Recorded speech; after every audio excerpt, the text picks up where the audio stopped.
Welcome, welcome, welcome. It is the getaway day here in Arizona. I say here in Arizona like I'm in Arizona. I'm not in Arizona, but I am in California and it is 12:30 and I wasn't going to drink today, but because of last night, I just feel like I got to have a drink or two during this game. Baseball, right? Got to have a drink or two during the end. We need a big start out of Jordan Wicks today. Uh, the bullpen, understatement of the century, the bullpen is taxed. Couple moves before the game just to get to were made about 20 minutes ago. Say what's up if you're in the chat too. We are on both YouTube and Twitter today, which is really exciting. Haven't gone live on Twitter before, so say what's up no matter if you're joining us from YouTube or from Twitter. If you're on Twitter, make sure you still go over to the YouTube video, like it, subscribe to our channel because we're always producing great content. And if you're on the YouTube channel, make sure you go ahead and like this video. If you're not subscribed, what are you waiting for? We've got Luke Little and Daniel Palencia going down to Triple-A Iowa. I've got some opinions about that I'll talk about during the game. And in their place, Colton Brewer coming back up actually for the first time for the Cubs, and then Hayden Wesneski as well. Now, I will say I once again have some opinions about this, but just so you know, Colton Brewer is not a rookie. He's not even that young, if we're being completely honest. He's 32 years old. So this is a guy that's been through um, the minors before. He's been had a few, cups of coffee in the majors, 99.1 innings pitched in his entire career. So there's that, but he was producing, he was putting up some good numbers in AAA. Now, before we get into all that, I just want to say what's up to people who are here in the chat. Sean says, "What's up, brother? Super excited to see how Wicks handles the World Series competitor here in a little bit." Yeah, how about Brandon Pfaadt last year during the playoffs? He was unbelievable. Um, also says, also love the short video you did about the belly chant. Good. I'm glad you like that. Glad you like that. What's up, Tyler? Tyler says W. Chicago Cubs. SS says W. We've got Joey who's saying let's win a series. Couldn't agree more with any of you. So make sure that you guys are continuing the comments throughout this entire thing. But let's get to a couple things here. Number one is Brandon Pfaadt, right? Brandon Pfaadt had a couple appearances in September during that miserable September stretch against the Diamondbacks. On September 10th, he pitched 6 innings against the Cubs and allowed 4 runs, 3 home runs that game. Then he figured something out on September 15th, just 5 days later, 5 1/3, no earned runs, 6 strikeouts. And here is, if you want to know who hit those home runs, here is today's lineup and the matchups. So the home runs came off of Bellinger, came from Bellinger, came from Christopher Morel, and came from Dansby Swanson. So for those of you that are like, God, Dansby Swanson had him second again, well, he's actually the most successful player on the Cubs against Brandon Pfaadt from a batting average and slugging perspective. 3 for 5 means he's got a 600 batting average and 1,800 for the OPS. So looking at the lineup today, and I'll go ahead and share my screen so that you guys can see the lineup here in a second. I've got some thoughts, I've got some opinions just about the whole thing, but I do want to make sure that we take a look at this Cubs lineup. You got Ian Happ leading off. I'm going to share my screen here in a second so you guys can see it. Here we go, game day, and let's go to the box score. No, we'll just keep it right there. So Ian Happ, after a big game, right? He was 3 for 5 yesterday with a home run and a double. That home run was the grand slam, which we all thought was going to seal the deal. Can't share screen. I can't share screen. Okay, let me just entire screen. Can I do that? That. You let me do that screen. There we go. Okay. So here's your lineup right here. Ian Happ, Dansby Swanson, Cody Bellinger, Christopher Morel, Michael Busch, Nico Horner, Mike Tauchman, Yan Gomes, and Miles Mastroboni. He's in left field.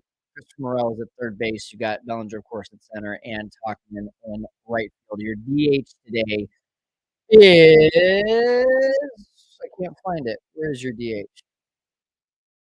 Oh, Ian Happ. There you go, right at the top. So I'm fine with Ian Happ leading off. Given the numbers that Swanson had against Fott, I can see where Craig Counsell can justify. However, he's just in such a big funk. I would rather go with the hot hand. Nico Horner had 4 hits yesterday, and you can tell, like, he's ready to start running again. Put him in the 2 hole. Put him in the 1 hole, for God's sake. Like, Nico Horner deserves to be right there. Are we not seeing why is that not showing it? Sorry, 1 second, guys. Let me remove that. Sorry. There we go. Now you can see it. Um, so Nico Horner should be at the top of the lineup, in my opinion. Michael Busch should also be batting 3rd based on how he's been hitting. Cody Bellinger, to me, should be batting where Nico Horner is right now, 6th. And then I'm fine with Tauchman, Gomes, Mastroboni. I'm not fine with Mastroboni being in the lineup, if I'm being completely honest.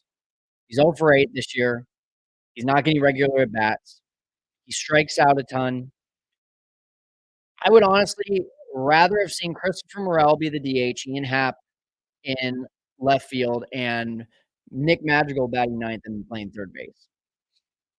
I think especially with Morel, he's been dealing with a wrist thing. Why not make him the DH? So, um, and my biggest thing too, like Craig Counsell said at CubsCon, that he wants guys, the best hitters getting the most at bats. Your best hitters right now, your hottest hitters are Michael Busch, Nico Horner, and because last night Ian Happ had a big game, I'm gonna put Happ in that category. So you only have one of your 3 hottest hitters in the first 4 spots of the lineup. Busch batting 5th. Okay, so if Craig Counsell actually meant that, then why aren't we doing it?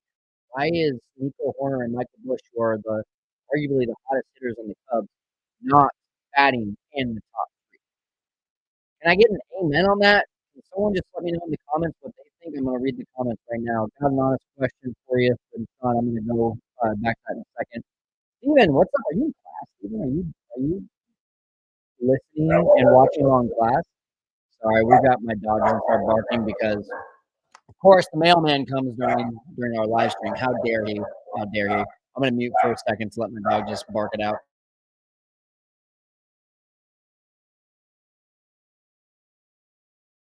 Okay, he's good.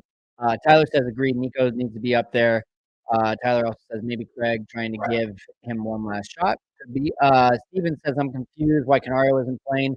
I think at this point, Canario is probably going to be seen as the guy against lefties. But again, like if Mastroboni is in the outfield, like why? Yeah. Again, Steven, like I don't understand 2 things. One, I know you're a huge Mastroboni fan, but I don't understand why we choose to play Mastroboni in the outfield over other guys that are outfielders. Mastroboni's not an outfielder. And then I also don't understand why Alexander Canario, he had an RBI double last night, does not get more playing times. I mean, every time he's been in there, he's produced, which is very few. Sean says, got an honest question. Who do you think is the most worried about, and who do you think you are most worried about regarding the level of success for this season? Let's get to that in a second, Sean. I think that's a good question. I'm just thinking through my head right now. Honestly, it's Dansby Swanson. That's probably where I'm at. The way that his glove has just not been sharp and his bat has not been good, that's what I'm most worried about. I think the glove will come around, but I'm just not confident in that bat after seeing for the entire season. Um, One other thing before first pitch here, um, we've got some struggling bats, and I just want to point this out really quick. Some struggling bats. Take a look at this. I'm calling it the jet lagged offense because I'm really hoping once we get home, it's better. Bellinger, 129. Morel, 133. Swanson, 147. That's the entire road trip. And none of them have an OPS over 450. That's embarrassing. For the middle of your lineup, your number 2, 3, 4 hitters today, that's embarrassing. Bad, bad, bad, bad. We're about to get first pitch here. I'm watching on marquee. I'm listening faintly in the background. If you guys hear anything interesting because I'm talking that they say that I might have missed, please let me know. Slugging percentage versus righties since 2023 is what they've got on the marquee right-hand side here. Michael Busch at 524 in a limited sample size, obviously, because he didn't play much last year. Morel is next at 470 and Bellinger at 458. Bellinger's been hitting the ball harder. I expected a better game out of him last night. He did have the RBI triple, ripped his pants. What did you guys think of that? A lot of ripped pants issues going on in the majors right now. We got balls showing in the preseason them pants, and now they're ripping them. Hopefully, we don't see balls after rip pants. My mic distorted. Okay. Is anyone else hearing a distorted mic? Is anyone else hearing a distorted mic? Oh, that does sound weird. Right. How about check, check, check, check? Does that sound better? Does that sound better? Check, check. 1, 2, 3. 1, 2, 3. You guys hear me okay? First pitch. You have steam.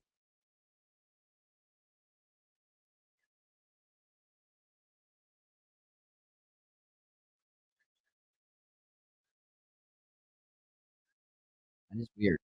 Hold on. That doesn't sound good, huh? I'm gonna have to do a couple mic tests here. I haven't had that issue yet.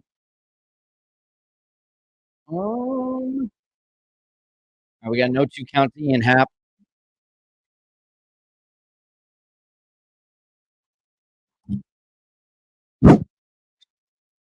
Doing the N64 thing. I'm gonna blow on it and see if that works. I'm gonna disconnect really quick, see if that helps.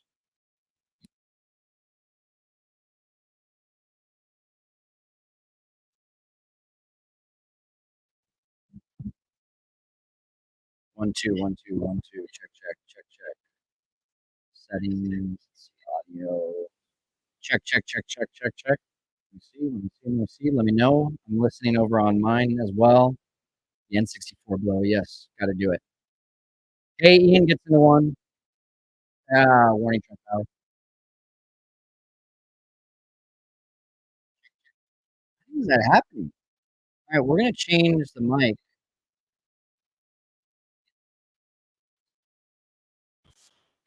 I'm just using my computer mic now, which is unfortunate. How does that happen? All right, we're gonna change the mic. Check 1, 2, 3. Can you guys hear me okay? Can you guys hear me? I'm just using my computer mic now, which is unfortunate. All right, yeah, Sean, okay, I'm glad that sounds better. Ooh, rough first strike call on Dansby. Okay, yeah, I'm just gonna do that. Weird. I don't know. I've never had any issues with this mic. I actually started having an issue last night when I was let's see, will that drop in? That drops in. Let's go. Dansby says Steven Dunn. Yeah, a little dinker. All right, so he's now 4 for 6 against Spot in his career. So that's pretty cool. Move this way. I'm gonna have to send my mic in. That's a bummer. That's not a cheap mic, guys. I'm just gonna tell you right now. That is not a cheap mic. You're probably gonna hear more background noise too, unfortunately. So if my dog starts barking, you're really gonna hear him now. All right, Belly, let's do something, man. No, that's not it. That is not it. I kind of like Dansby in the 2-0 if he can just slap the ball. Yeah, if he can do that, but the problem is he's not making a lot of contact.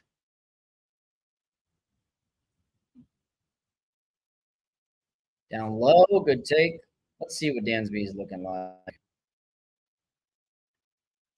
Dansby Swanson this year has had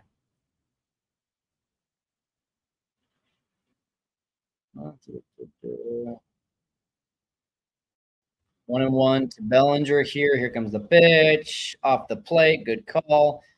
Dansby has had 42 official plate appearances, 12 strikeouts. What does that come out to? 12 divided by 42 at bats. That's a 28% strikeout rate.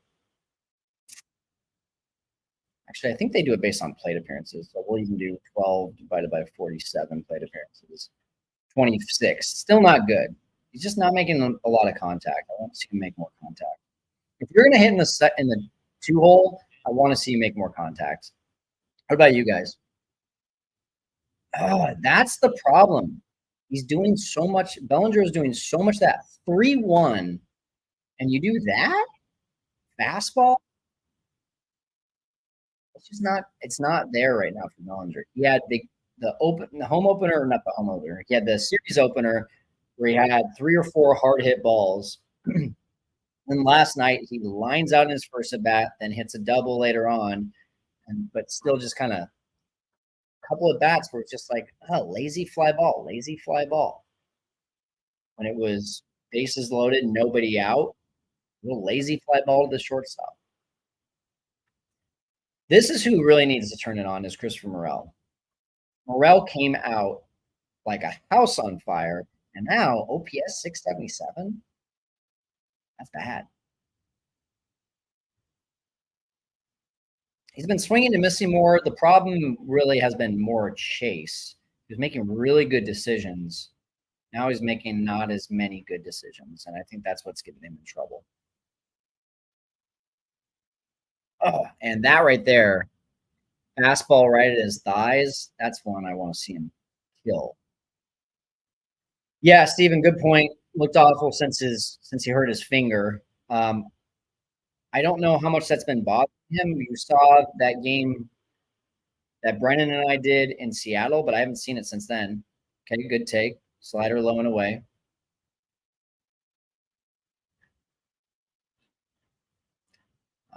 Smart ass Danny in the room now here. Just happy my Jays are finally owning the Yankees. Cubs fans only, Danny. No, I love you, bro. Thanks for jumping on.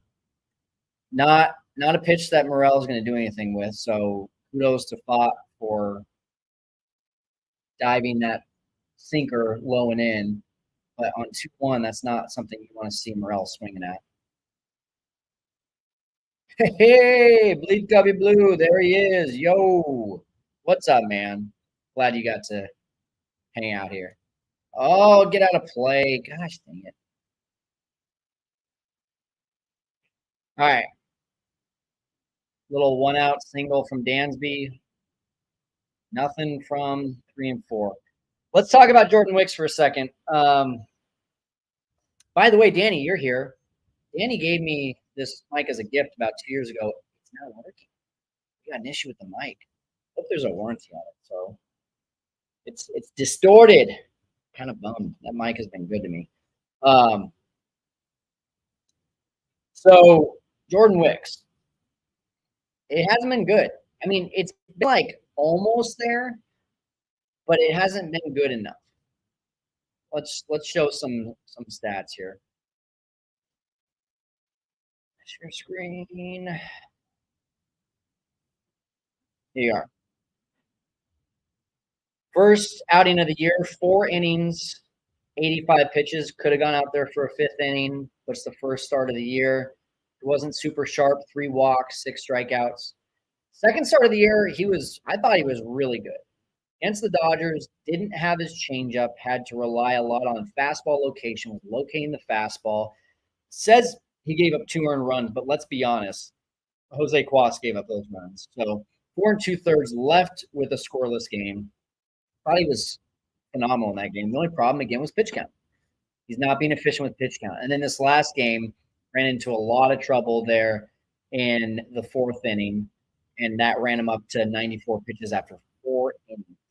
He gave up 4 runs. He's striking out a lot of guys, but he is walking a lot of guys, and that's not something that you want to see from Jordan Wicks. Just to compare last year. Let's go Jordan Wicks review. Jordan Wicks last year,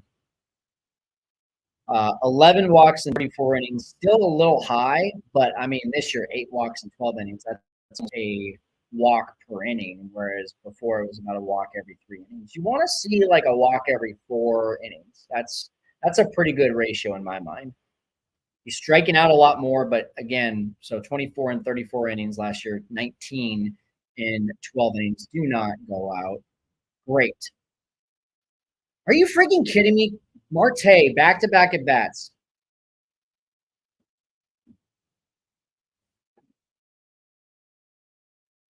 Dude, this guy.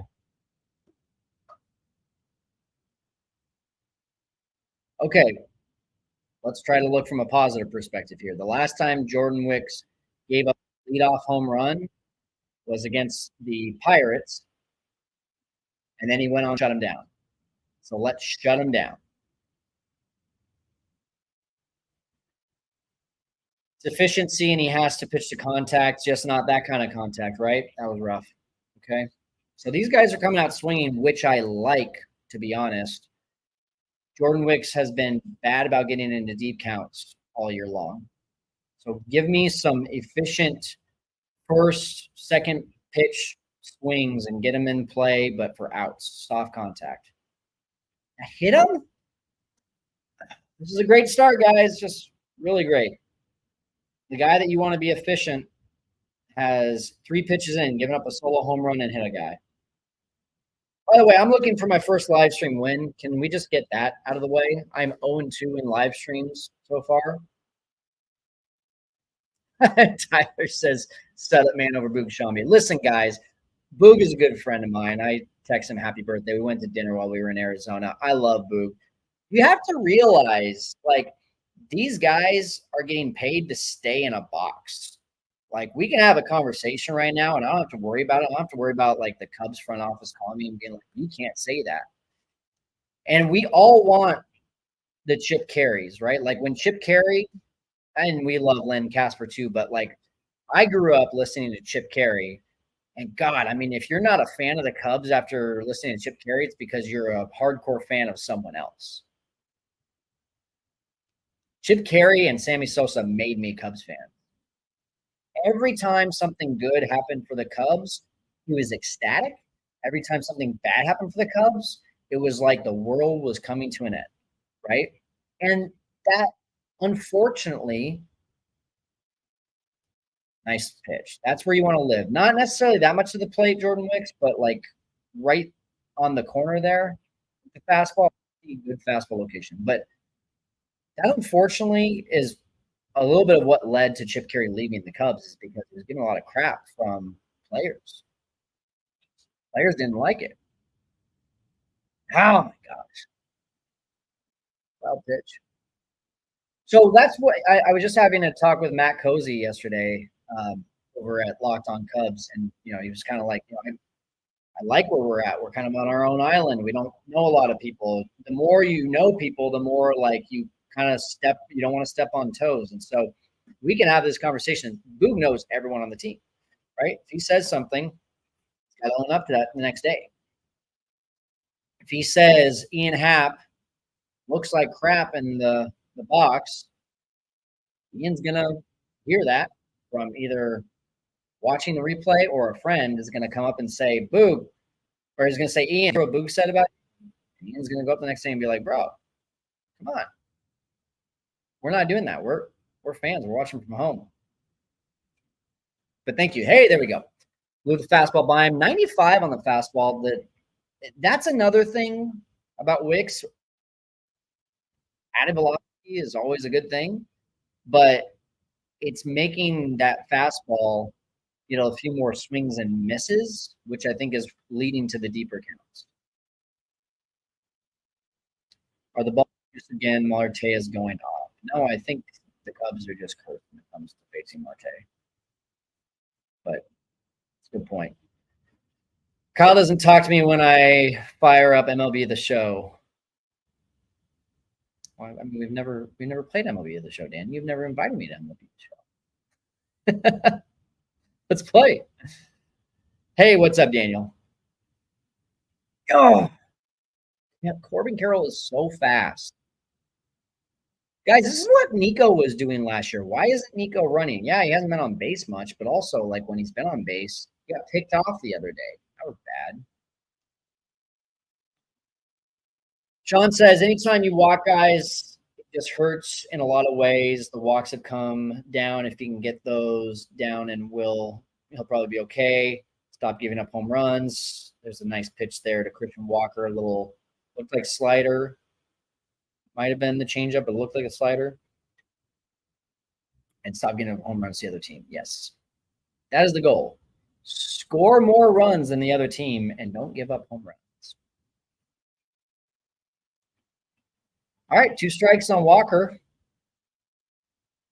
Let's see. Wicks needs to trust his stuff, says 85 decibel monks. He's learning on the job. He'll be just fine. I agree. He's a rookie. Guys, did you see the stat the other day? Aside from Kyle Hendricks, oh, that's a great pitch. Aside from Kyle Hendricks, the next most seasoned guy in this rotation is Javier Assad with 21 starts. Kyle Hendricks made his 250th start. Javier Assad, next up, 21 starts. Shota Managa, 3. Jordan Wicks has around like 10 now. Ben Brown just made his second. Oh, call it. A little bit off the plate. Need a strikeout right here. Brandon Pfaadt is the kind of guy that makes me nervous. It's just like he often throw a 7-inning shutout. After watching him in the playoffs this last year, you know what he has as potential. So I want to see a low-scoring game. That a boy. There's more changeups this game. More changeups this game, Jordan Wicks. Nice changeup right there.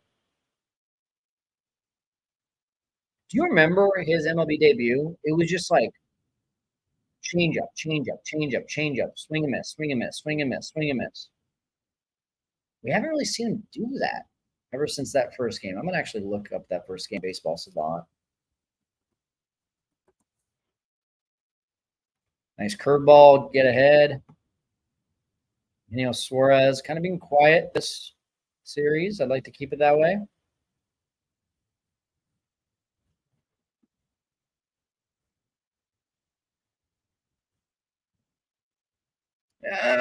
Come on, get to it. That a boy, Nico. That's what I'm talking about. Hoo-ah! All right. Similar start as what I'm about to share. That first game that he ever had. Yeah, exactly, says Bleak Cubby Blue. By the way, Bleak Cubby Blue, what is your name? I'd like to call you by name. Literally gave up a home run to Key Brian Hayes, then changeups. Exactly. Oh, and Danny just okay. My bad, Danny. I was talking about you versus Boog. Boog intros the game, so I hear him every time I play my world. Yes, Boog is awesome. So here we go. Sharing the screen. You should see my Baseball Savant page. This was Jordan Wicks against the Pittsburgh Pirates in his debut last year. 80 pitches, 27 changeups, 18 fastballs, 14 sinkers. So if we're looking at from just a fastball and or sinker compared to changeup, it was almost 1-to-1. It was 32 fastball / sinkers compared to 27 changeups. And he got, look at all the swings and misses. Let's see here. No. Come on, show me the swing and miss. Show me the swing and miss. Location, don't need another location. Batters swinging strikes, 13. 13 swinging strikes. Okay, so keep that in your mind. Almost 1-to-1 on the fastball to changeup ratio and 13 swinging strikes in 80 pitches. Now this year, 2024, let's just go to let's go to the Mariners game. I felt like he should have been throwing more changeups during the Mariners game. 94 pitches, 29 changeups, 47 four-seamers, and only 5 sinkers. So there's another thing too, right? It was almost a 1-to-1 ratio of four-seamers to sinkers. And now it's more like 2 fastballs. Hey, Michael Bush, let's go. Come on. Yes, I love it. What Barry Bonds, Kyle Schwarber, Jason Giambi, all those guys should have been doing all those years. Bunt base hit. That's the kind of thing that gets your team going right there. So you can see like there's a huge change in what he's throwing and how often. And just in terms of swings and misses, we're probably going to see an elevated number of swings and misses because he's had a faster fastball this year. He goes up. I love this. So this is like the perfect hit and run combo to me. Get to a 2-1 count, hit and run. Swing and strike. So yeah, about same ratio. He had 14 more pitches, and he has 3 more swinging strikes in this last game against the Mariners. But that's interesting, right? To see a significantly lower number of sinkers, a significantly higher number of four-seamers, and the ratio changing from like 1-to-1 on fastball to changeup to like 2-to-1 fastball to changeup. Did I just fix Jordan Wicks? Should I call him up? Should I tell him this is what you should do? Just throw more changeups? All right, see you in a bit, Steven. Glad you're checking this out before class starts. Go get an A. Your knowledge of the game is honestly crazy, dude. Love seeing the passion. Thanks, Danny. So, story on Danny here in the chat. Danny is my videographer for my real estate stuff. For those of you that don't know, I'm a real estate investor, and I had now used to have a Instagram where I was teaching people how to do Airbnb. Focusing all my time on this now. And Danny, very kind words of you. Thanks, man. Thank you so much. When you're passionate about what you're doing, it just comes naturally, right? Plus, I just like study the Cubs 24/7. All right, let's go, Nico. How about the hit and run? No, that's not a strike. Thank you. 2-2. Say what's up. If you're not already saying what's up, say what's up. Tell me who's in the chat. I know it is a work day. It's 3 p.m. over there in Chicago, 1 o'clock here in California. You can't have a drink, but I'm having one for you. No, Nico. That's not what we need.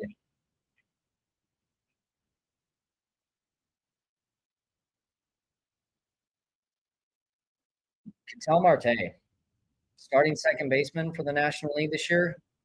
In the All-Star game, you got Ozzie Albies out with a fractured toe, so whether he comes back or not is kind of a moot point because it's going to take him out for a while.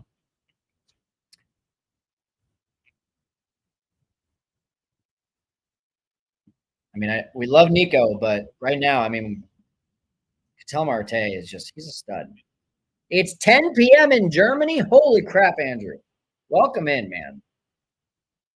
Andrew, how did you become a Cubs fan?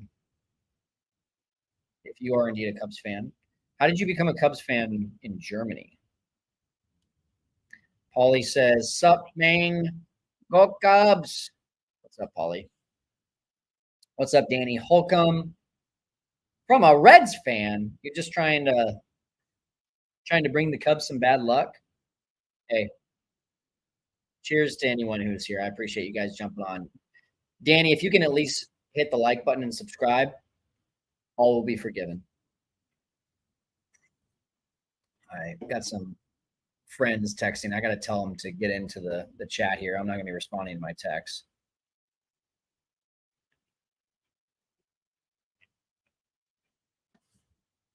All right, we got a 1-2 to Mike Tauchman. Bush started the inning off with a bunt base hit.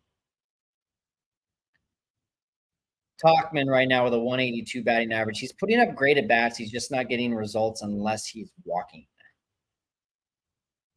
A 599 OPS. During a stretch of the Mike Tauchman, summer of Mike Tauchman, he was flashing the power too. Let's take a look at this. Mike, I believe he had 7 home runs. He might have hit one late in September. Last year, hey, that's a piece of that. Just stays long. He had 7 home runs last year. Looking at the game logs. I'll share my screen so you guys can see. Here's the game logs for you. Home runs. He started going on a little bit of a streak. I mean, it wasn't anything crazy. No, not a strike. Yes, Boog, that is a ball. Yeah, come on, Mike. Lay into him. I want to see Alexander Canario in the lineup anyway. God, that is so far in. I mean, and that's a two-seamer, guys. Like, that's starting at his elbow and it doesn't reach the plate. If it's a cutter, that's one thing. At least it was starting as a strike. That never starts as a strike. That's so hard as a hitter. You have no chance. If Brandon Pfaadt is getting that call, the Cubs have no chance. So anyway, going back to my point here. So Mike Tauchman didn't hit a home run last year until his 27th game. And then he hit, looks like, let's just go to here. In 39 games, he had all 7 runs. So he was hitting a home run basically every 5.2 games. And we haven't seen him hit a home run ever since August 8th of 23. Right? Am I right on that? I thought he hit one late in the season. Was that a home run? So he had 8 home runs, 7 on his stats. But he had 8. So he hasn't hit a home run since September 27th. He had 1 late in the season. I thought I remembered that. Now that's a strike. That's dirty.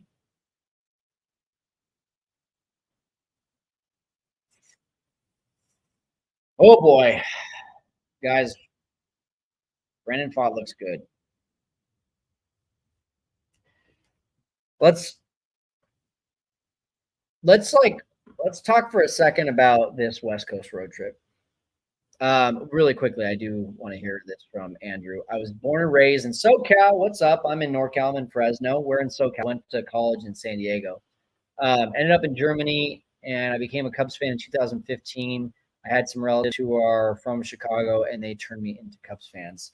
Well, I'm sorry that you became a Cubs fan at like the peak of expectations. Because after 2016, as you have, after 2017, as you've seen, it's been tough.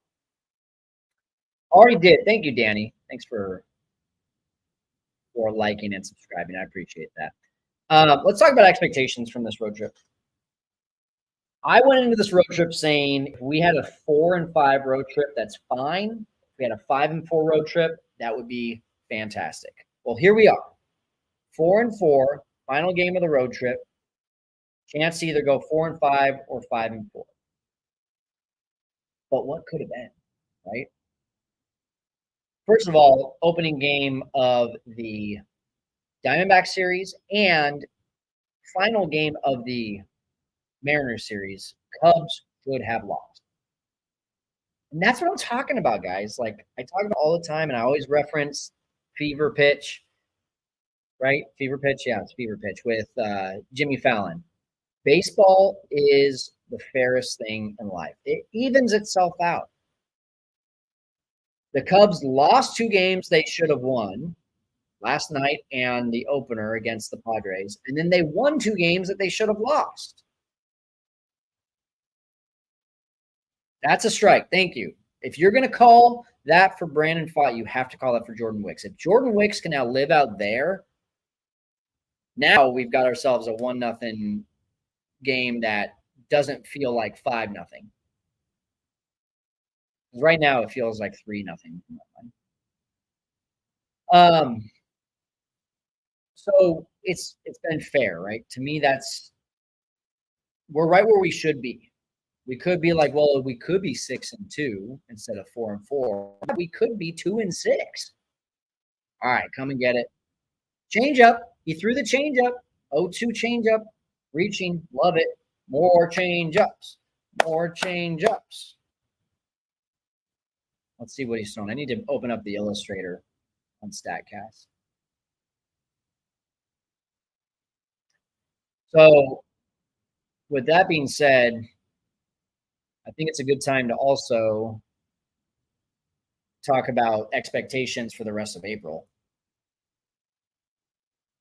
Get ahead curveball. I like it. I like it a lot. All right. So the mix thus far. Can I get this bigger? Yes, I can. Okay. That's a good piece of hitting by Alexander there. I mean, it wasn't a good pitch. You get ahead with the curveball and then you throw an elevated curveball in the next one. That's not what Jordan Wicks wanted. Any trivia today, says Matthew Way. No, I don't have trivia today. Sorry, Matthew. Um, Today's a big game. I just wanted to focus on the game today. But I will say we're gonna have some fun on more live streams coming up here. And I was up very late last night. How late? How long did it take you to fall asleep after last night's game? I'd like to know. That was a tough one. Tried to go to bed. And I just had all these like things going through my mind. And that's why I had to go out and just say, what is wrong with Adver Alzali? And I went and looked. And if you guys didn't see that video, you should go take a look at it. I'm worried about him. I am worried about him. Last live stream was fun, says Matthew. Good. We need to bring Brennan back on. What guest, what realistic guest would you guys like to have on? I would love to know that. Strike 3 right there. That's all you have to do with Tucker Barnhart. Just throw strikes and he'll swing through. All right. Jordan Wicks so far. We've got 24 pitches, 4 seamers. Looks like, somewhere in the neighborhood of 8, 9. Change-ups, 1, 2, 3, 4, 5, 6. And sinkers, 1, 2, 3. So again, it's about a 2-to-1. And again, I'm calling a 4-seam fastball and a sinker, both a fastball. We add those up. Of the 24, 25 pitches, there's about 12 of those, and there's about 6 changeups. When he was at his best, his major league debut, it was fastball, changeup, fastball, changeup, fastball, changeup. It was a 1-to-1 ratio. I just wonder why you change that, especially when guys don't get good swings on that changeup. I cannot name a pitch this year that I've seen the changeup get hit hard from Jordan Wicks. Maybe I just haven't looking hard.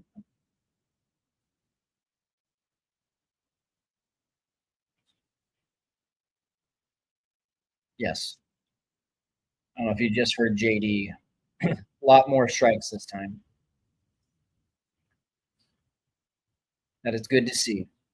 He's been dealing with a lot of walks issues. Let's see. Matthew says Sam or Matt Cozy. Yes, Matt. Just talked to him yesterday for the first time. We talked about getting him on for a show and maybe even a live stream. So that would be great. All right. Hey guys, I know it's middle of the day. I know you're probably watching from work or maybe from class, like Steven.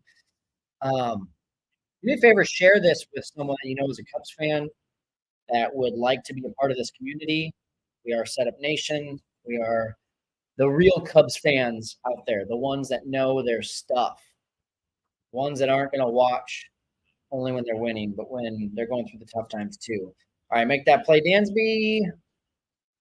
And okay, 1 out. Base hit does not hurt. Guys, I'm going to take a really quick breather. We will be back right after these messages. How would you like to win a Cubs autographed piece of memorabilia? Steven won a Matt Shaw baseball. Everett won a Brennan Davis auto, and Matthew won a Luke Little ball. And we have so many more that we're giving away. Cade Horton, Mark Leiter Jr., Ben Brown, Jordan Wicks, and more. How can you win these? Easy. All you have to do is be signed up for the Setup Man emailing list. Every month of 2024, I'll be putting every single name on our list into a virtual hat and drawing the winner. Plus, every now and again, I'll do some giveaways on my live videos. All you have to do is go to setupman.net, scroll down to the bottom, and put in your name and email. That's it. Sign up for our list, and you'll give yourself a chance to be one of our lucky winners. Hey, I want to take a quick minute to give Obvious Shirts a shout out and big thank you. Joe Johnson, the founder of Obvious Shirts, is a friend of the channel. And as a thank you, he is giving all of Setup Nation a 15% discount on Obvious Shirts merchandise for the 2024 season. Click on the link in the YouTube description below or go to obviousshirts.com and use the code TheSetupMan15, no spaces, all lowercase, at checkout. Thanks again to Obvious Shirts and go Cubs.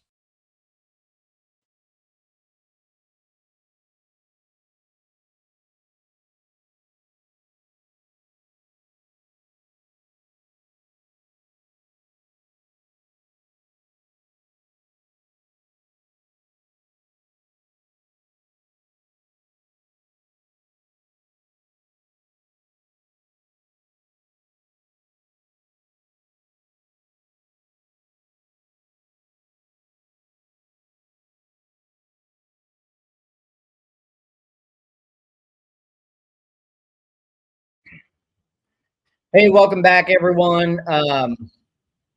If you are hearing a little bit more of an echoey sound today, my mic is not working.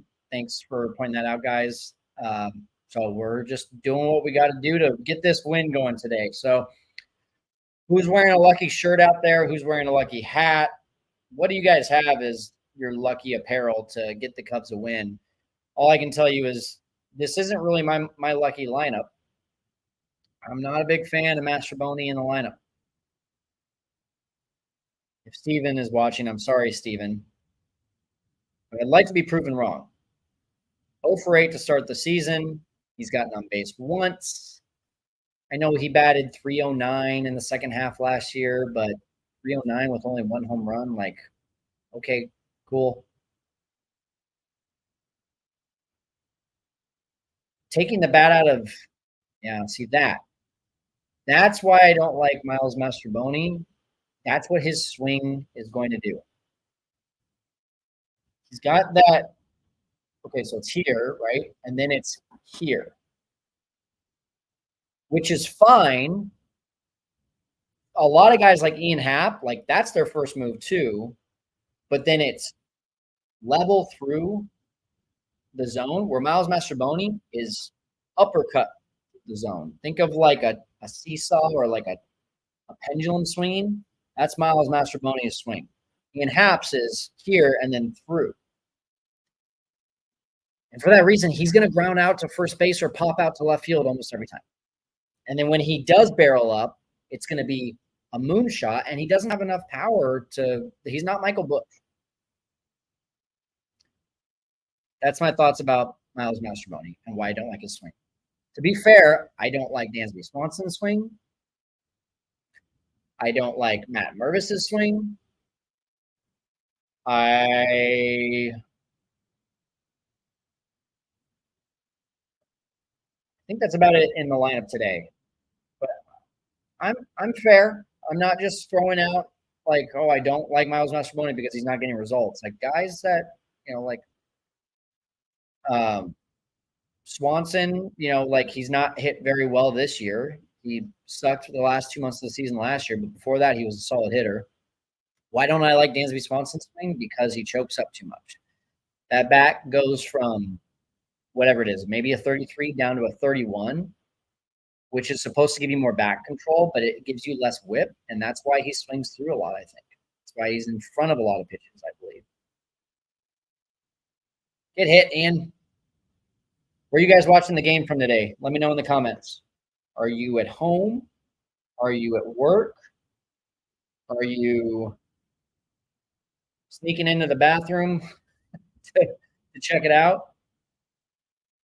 Let me know where you're at. It's not going to do it, Ian.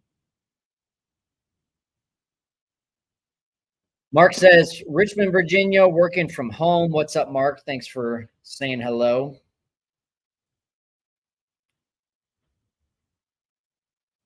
What do you guys think of Brandon Pfaadt so far? I think he looks sharp. Not happy about that, but I think he looks sharp.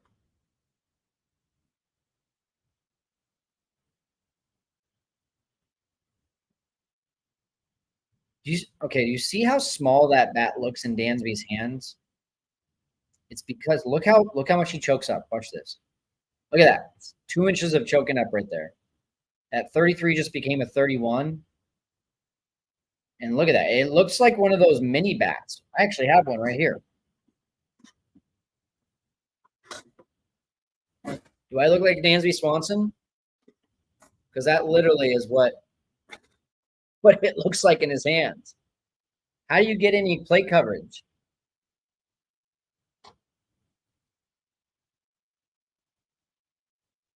They're talking about Taylor McGregor. Good time to let you guys know. Taylor McGregor is going to be on our show on Monday.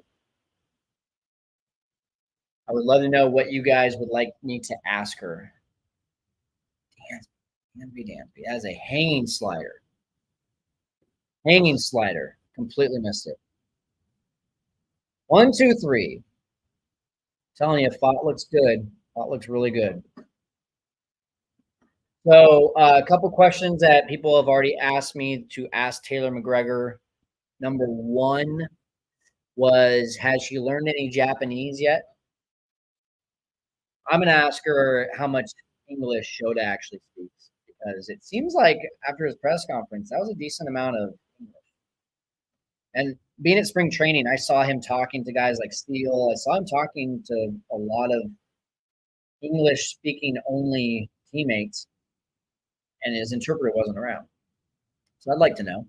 A couple of you had questions about Craig Counsell for her. Again, like Taylor she's in the dugout. She knows the players. She's going into the clubhouse. She is doing all those things. So she knows more about these players and what they're like behind the scenes, what they're like interacting with each other, all that kind of stuff. So I love the Craig Counsell questions. One was, what is Craig Counsell like behind closed doors? The other one is, what do you think the difference is in how Craig Counsell treats his players versus David Ross? So I thought those were good questions. Chat is a little bit quiet right now. You guys are not enjoying this game. 1-0 Diamondbacks. I'm not really enjoying it either. Michael Bush with the bunt base hit and Dansby Swanson with a little doink 1-out hit in the first inning. That's all. Not any hard contact from what I've seen so far. Jordan Wicks looks really good though, guys, and a lot more efficient. 30 pitches through the first 2 innings, means about 15 per inning, whereas in the past 3 starts he's been around like 20 to 22 to 25 per inning.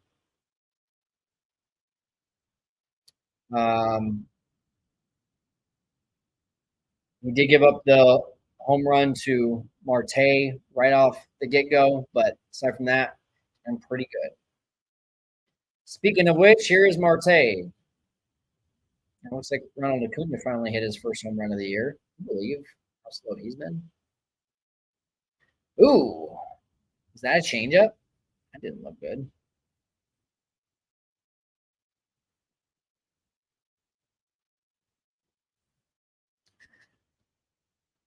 Two and 0 to a guy who's hit home runs in back-to-back at bats, and now he singles. I might get 2 on that one. He's going for it. Come on, Belly. Nope.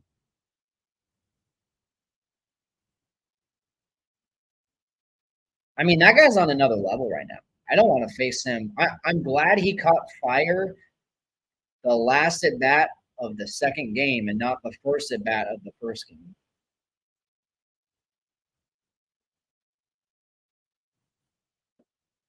Oh,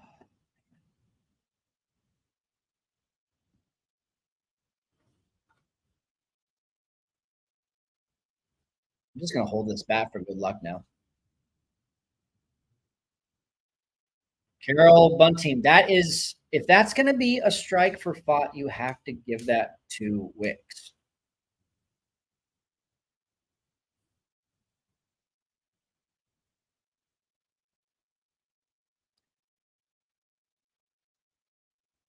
That's a nice pitch. He's been using the curveball a decent amount. I think that is his. Oh, actually, not that much. It's only the 4th one. Felt like more than that.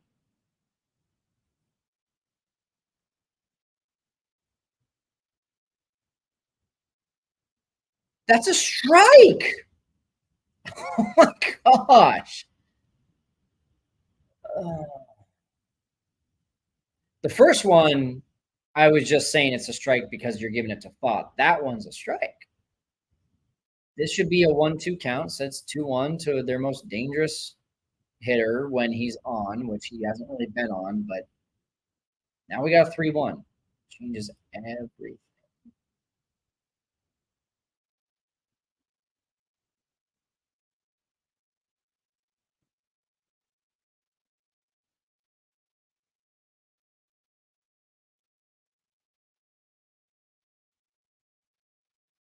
And there's a walk. Not the worst thing in the world, to be completely honest. Once he didn't get those calls, I kind of would rather see you pitch around Corbin Carroll. Gurriel is driving in a ton of runs this year, but he's still not as good of a hitter as Corbin Carroll. Christian Walker is manageable. And Eugenio Suarez hasn't done much this game or this series. But since it feels like it's the right time, let's talk about the pitching because the pitching, wow. West Coast road trip pitching 4.82 ERA. Nice first pitch changeup. More changeups. 71 innings, 40 freaking walks in 71 innings. So basically about 1 every 4 to 5 outs, we are walking a guy. And it's not like, I mean, there 69 strikeouts is a lot, but like it's not like it's 85 strikeouts, right? You have to justify those walks, and 69 strikeouts to 71 innings is not justifying it. Do not fall. Okay, there we go. Mastrobuoni makes the play. We got 1 out. Now, during the win streak, it was better. It wasn't like, whoa, better, but it was better. I have to keep a few things in mind. A lot of luck on our side.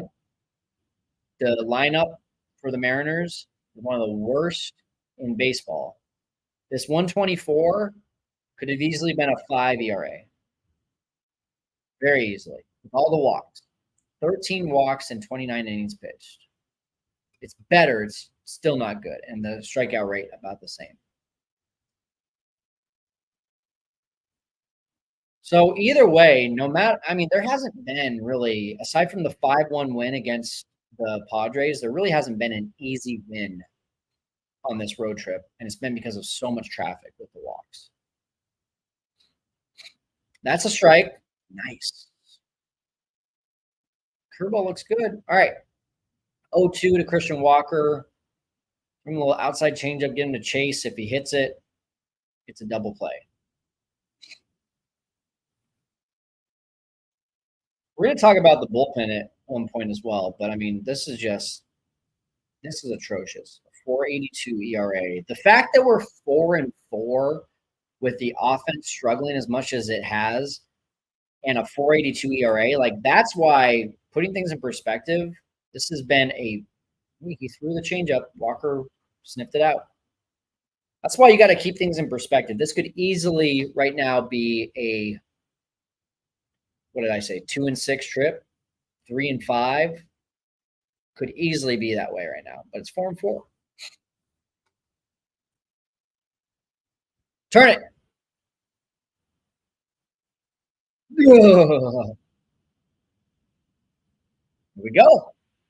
Way to go, Chris. I can't even celebrate because I'm just always holding my breath when it comes to Morel. Is anyone else holding their breath every time? Like the diving plays, the like backup and throw. I'm like, okay, he's got it. Like that play right there, we just has all the time in the world. My goodness. I have to hold my breath. Question to T-Max says, Mark, can you share something fans get to see a pregame? Fans don't get to see a pregame ritual, a dugout quirk, anything interesting about the team dynamic away from the camera? That's a great question. I am going to screenshot that. And I will ask her for you, Mark. Thank you. And Tyler says every throw. It's every throw, guys. I mean, it is. It's gotten better, though. You have to admit. Let's look. I mean, he got saved yesterday on a really bad throw by Bush saved. But I don't think they were in a game for a while. It was like every game or every other game for a bit.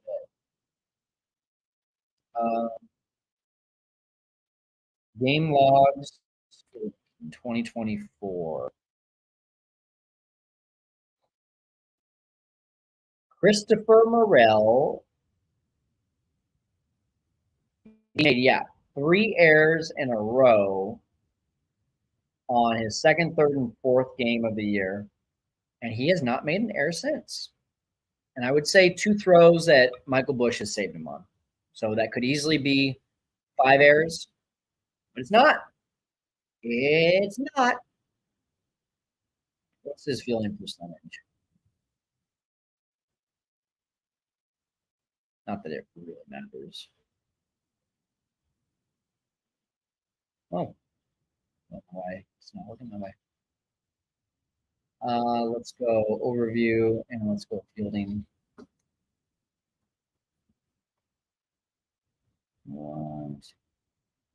Cody Bellinger starting us off. Here we go. Standard fielding. Fielding percentage. 889. Oh, as a third baseman, which is the only position he's played. 89. Like to see that get up for sure. 0-2 to Belly. Feels like we've been saying that a lot. Is my lucky bat going to help? Not if Brandon Pfaadt keeps throwing the ball the way that he has. I mean, that's a fastball right down the freaking middle of the plate, guys. 0-2. I don't care that it's 0-2. Oh, my buddy's at the game right now. He went to the opener. I'm really hoping he gets to see the same kind of game as the opener. Cubs pull it out, but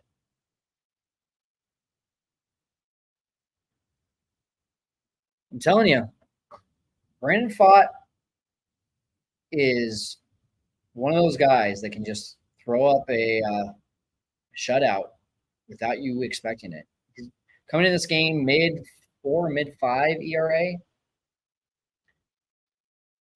He's got good stuff. I'd take him over Kyle Hendricks, I'll tell you that.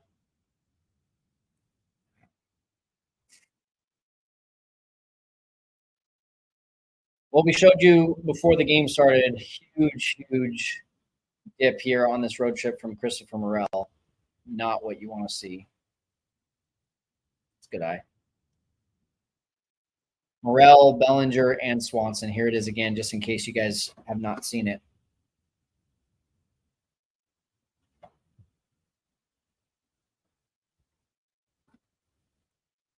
Good eye. This is, I mean, again, guys, 4-4 with your number 2, 3, and 4 batter hitting like this on the road trip. It's pretty impressive that they're 4-4 right now on this road trip. So that right there is also a terrible sign. Did you see how he pulled off of that slider? Beginning of the season, sliders up right there, he was hammering.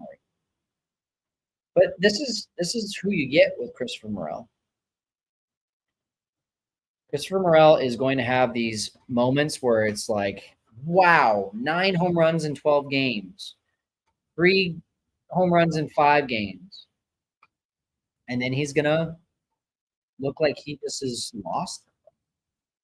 But at the end of the year, it's all going to average out.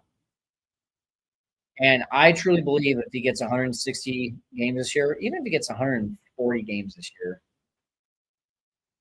he hits 35 home runs. I really see that. Hey, oh, speaking of home runs, get up, get up, get up. Oh, I really thought that was going to be fair. You guys think that was going to be fair? Michael Bush just, even his outs yesterday, those 2 flyouts to left, might have been 3, 2 or 3. I was like, that has a chance at Wrigley.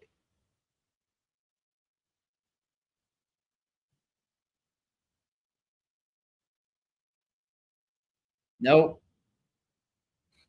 Yes, JD, get out of my kitchen. Oh, man. 1-0 does not feel like 1-0 right now. Nice piece of hitting right there. Got a piece.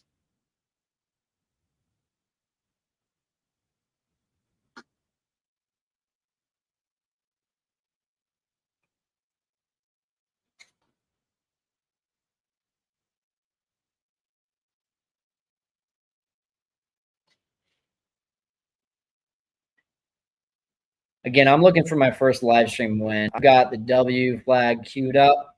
I'm ready for it. I just want to see an easy win. Okay. Thank you. Thank you.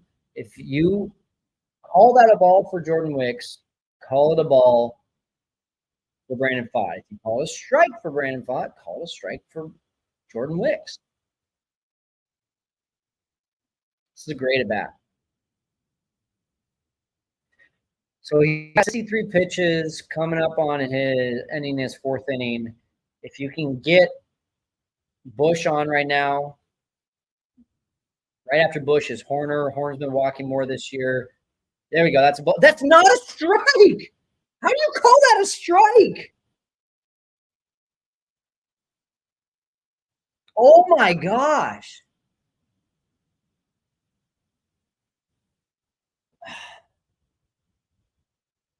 Michael Bush earned that walk. And you bring up Nico Horner now, and he works another 5 or 6 pitches. Then Fott's going in to the fifth inning already at 72, 73 pitches. But instead, he's at what, 65? That was terrible. That might have been worse than Mike Talkman's called the third strike.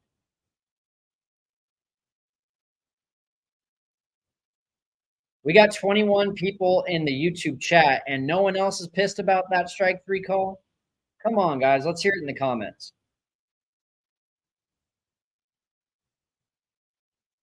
That's some bull. That is some bull.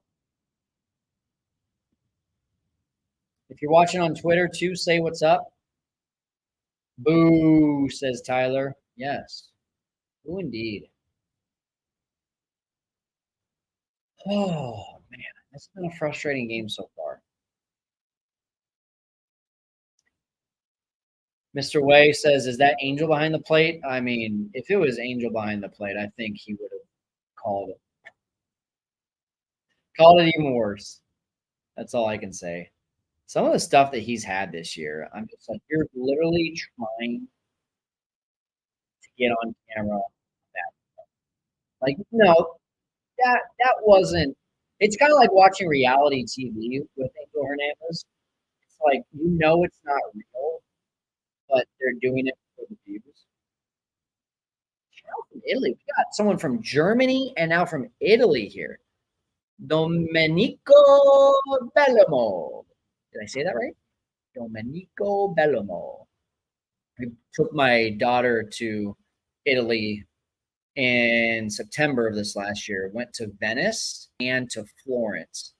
Love Venice. So love Venice. All of the grandmas walking around seeing my daughter. She was 7 months old at the time. Ah, bellissima. Ciao, bella. It's pretty awesome. All right. We got a 1-1 count to Eugenio Suarez to start off the bottom of the fourth here. When Ken Rosenthal makes an episode about how bad a plate caller you are, it's time to quit. Yeah, I mean, you're not wrong, Matthew. I know you guys see DJ, but why does it say DJ, by the way, Matthew? Great 2-1 changeup. A lot more changeups this game, and it's working.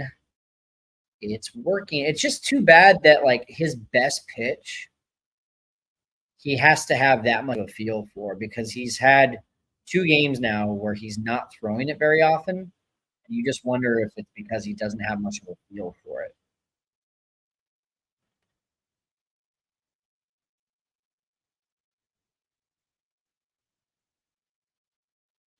Three-two to Eugenio, and his bounce foul. Let's see. 5 at bat win probability. I'm trying to look for player breakdowns here. Jordan Wicks has thrown 17 four-seamers and 9 sinkers to mine for 28. Ooh, nice. Now 29 fastballs and 14 changeups. Again, a 2-to-1 ratio, what we've consistently seen on the fastball / sinker to changeup. And again, if you're just joining us, we were looking at the Pirates debut when Jordan Wicks pitched, there was a 1-to-1 ratio. That's the changeup on a full count pitch. So that to me is the sign that he's like, yeah, I definitely have my changeup today. I can feel it. I'm curious how many times he threw it against the Dodgers. I could take a look, but I mean, he was good against the Dodgers, but he just didn't have his changeup. And then this last game against the Mariners, I was just like, yeah, this is a perfect changeup count, and he throws, a slider, and it hits Julio Rodriguez, right? Like bases loaded. Just like, why? Why are we doing that? We've got James. I'm afraid a lot of people have overestimated the Cubs this year, me included. I mean, I don't really know how you say that through 17 games,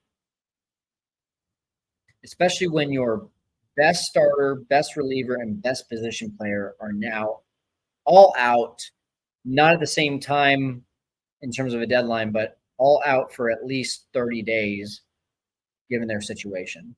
And I think Julian Merriweather is probably going to be more like 60 to 75 days, which is just such an underestimated blow to this bullpen. But you look at it, James. I mean, this team should not be 10-7. Stay in the park. Bellinger makes the catch. This team should not be 10-7. They are bottom of the barrel in terms of ERA. I want to say right around 20 to 22 in the league is where I saw last. For a while there, they were hitting well, but until yesterday, they were in a huge funk offensively, and now you're missing Seiya Suzuki. And their bullpen has been garbage. Defense has been better. A couple of good games on defense recently. But the fact that this team is 10-7, they could easily be 7-10, and we could be like, we're in a really bad situation. Now you say 10-7. If this team can win these games that they shouldn't be winning, and then you get Justin Steele back, you get Jameson Taillon back, you get Seiya Suzuki back, you start seeing some of the guys like Ben Brown, instead of having to have to start and throw 6 innings and wear out his arm, now he can be put in the bullpen in higher leverage situations. It's going to work itself out. Remember how bad the bullpen was in May last year? Everything was bad in May, but especially the bullpen. And then towards really up until September, when everyone got injured in the bullpen, it was the strength of the team. You have to give bullpens some time, and you have to give teams some time to really figure out their identity. So to say that we're overestimating, I just think is too soon. I'm not saying you're wrong, James. I just think it's too soon to say.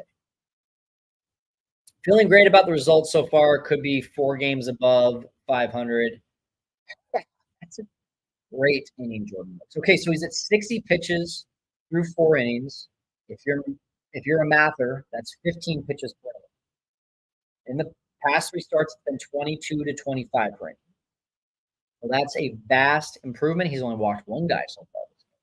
Anyway, Matthew says, feeling great about the results so far. Could be 4 games above 500 after a very difficult road trip to kick off the season. We could easily be 4 games under 500. Exactly. Tyler, we're going to the chip. Cubs in 4. I like it. If we can pitch, yes, Tyler. I'm just frustrated. We all are. We're Cubs fans. Even when they won the 2016 World Series, there were frustrating times during that season, right? In the playoffs, right? Get up 2-0 against the Giants, lose the 3rd game. Oh my gosh, down 4-1 or 5-2, whatever it was, in the bottom of the 9th or top of the 9th on the game 4. That's frustrating. Pulled out. Get down 2-1 against the Dodgers. Pulled out. Get down 3-1 against the Indians. Pull off a World Series. If we're not frustrated during a Major League Baseball season, then we just don't care. That's what I say. Emis cactuli. I wish I knew what that meant. I wish I knew what that meant. I was going to do something. We were talking about, yeah, you know what? Let's talk about this. So, and I'm glad you brought this up, James. I want to reset some expectations here. We are April 17th. The Cubs are 10-7, and they are 4-4 on this road trip. We all said the same thing, and this was, by the way, after only only Justin Steele went on the IL, not Seiya Suzuki, not Julian Merryweather. We all said if the Cubs are 500 at the end of April after this really tough start to the season, oh, Nico, what are you swinging on? After this really tough start to the season schedule, we'd all be happy. Well, guess what? We're 10-7. We're playing a 500 team today. I'd like to see a win out of that. Beat it out. No, they. Oh, thank you. There's a break. There's a break. That's what speed does. Speed will make you mess up. That is a huge break. And that could, for a young guy like Fott, that could help him come off the train here for a second. Come off the railroad. I don't know what I'm trying to say, but you know what I'm trying to say. All right, back to my thought here. Now, you're 10-7, 17 games in. Come on. Get up. Ooh. We were just talking about Talkman's power. Let's go. Let's go. Let's go. Let's go. Let's go. Yes. We got a tie game, guys. Oh, yeah. Mike Talkman nearly parks one after we just said that he hasn't hit a home run in a long time. And you know what I love about that? Mike says, I'm not letting this get to 2 strikes because I don't trust this umpire. I'm swinging first pitch, sitting fastball, boom. We threw away 3 games so far, says Javon. I'll set you up for some good news. It's going to get better than this. Absolutely. All right. Spring of Talkman tie game, says Steven. Michael Jordan. Talkman, that's a base hit. Let's go, Talkman. Score. Yes. Get down. Atta boy. We got a lead, boys. We got a lead. Let's go. Just like that. One little error, and we have ourselves a lead. Now just pour it on. Freaking pour it on from here. Why is the chat not just blowing up right now? Guys, are we stoked? Captain Clutch, says Matthew. Michael Jordan Talkman. I love it. Who else is pumped? We got a 2-1 lead. Brandon Fott had been cruising. Little air by Nico, off the bat of Nico from Eugenio Suarez. Let's go, Cubby, says Javon. It's 2-1. KO Sports Talk, it is 2-1. 2-1 Cubbies. Let's go. Come on, Miles Mastroboni. Do something. All right. Miles Mastroboni just wants to be hitting 100. If he gets a base hit right now, he's hitting 100. This is his 10th at bat of the year, 11th plate appearance, strike 1. Let's go, says KO Sports Talk. If you just joined us, KO Sports Talk, the Cubs have been getting shut out by Brandon Fott. Nico Horner led off this inning with a little grounder over to third base. Eugenio Suarez mishandled it. Safe. Next pitch, Mike Talkman doubles. Pitch or two later, Jan Gomes brings him home. It's 2-1. Tom Cotter, what's up, Tom? Way to go, Palatine Pounder. Rally Cubs. All right. Miles Mastroboni putting up a decent at bat now. We got a 2-1 count. We'll get back to the April record talk here in a second.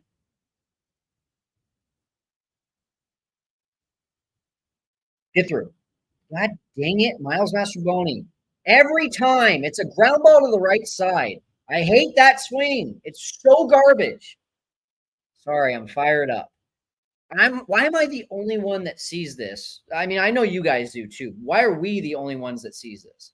Why are we the only ones that know Miles Mastroboni is not going to do jack crap with any at-bats? Madrigal, Canario. Who else you got in the bench?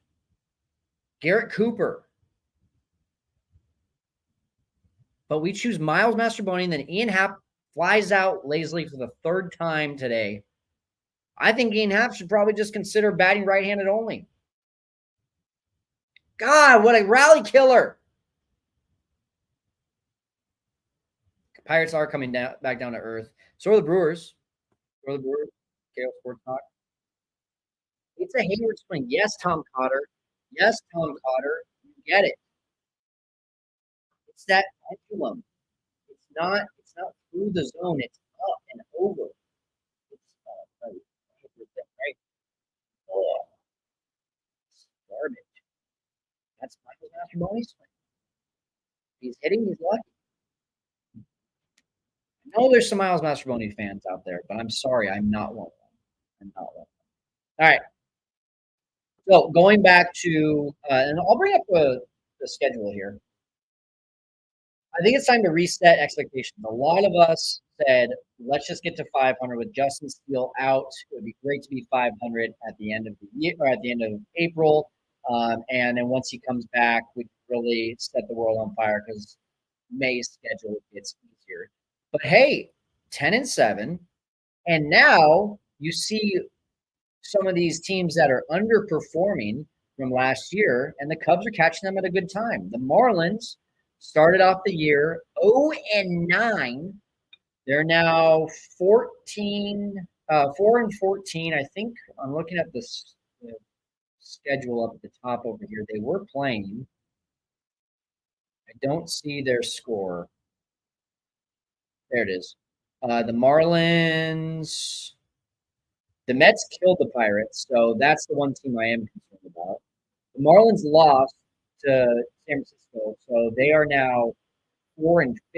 So they're not much better. So that's a 4-game series at home you got to take care of. The Astros are struggling. They're under 500. The Red Sox are 500, and the Mets are playing good baseball. The Mets, after starting off miserably, are now playing very good baseball. Oh boy, Tucker Barnhart, what the hell? That's not what you want to see.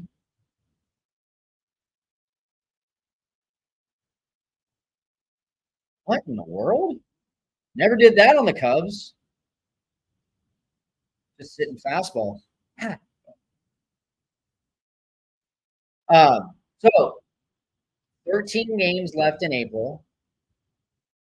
Instead of being 15-15, I want to see this team at the very least, 17-13. You win 7 of these last 13 games. That's very moderate, but I'd really like to see them 18-12. 18-12 going into May. And in May, it actually, when you look at it, May is going to be tougher based on how teams are performing than April was. Let's show you this.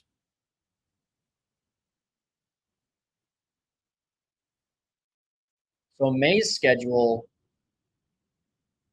now that teams are starting to get a groove of everything, is, to me, more difficult. You've got, again, so the Mets series, is that a 4-game series? That is a 4-game series. That's going to be a tough one, especially in New York. I'm going to be at the getaway day game. Looking forward to that. My wife and I are going to New York. Brewers playing good baseball, 3 games against them. Padres, that was not a fun series. They're a much better team than I expected. Got to play them. Pirates overperforming. They're starting to come back down to earth, just like you said, KO Sports, but still better than you expect. And you got to see them 7 times. Braves, see them 3 times. Oh, sorry, 6 times. Cardinals could turn it on at any time. That's a team that I'm just still not sure what their identity is, but they could turn on any time. And then you have 4 against the Brewers. I think May is actually a tougher schedule than April if you're looking at a record standpoint. Nice block. Speaking of blocks, we talk about the move that was made. I've got some Miles Trash Chironi, says KO Sports. I like that one.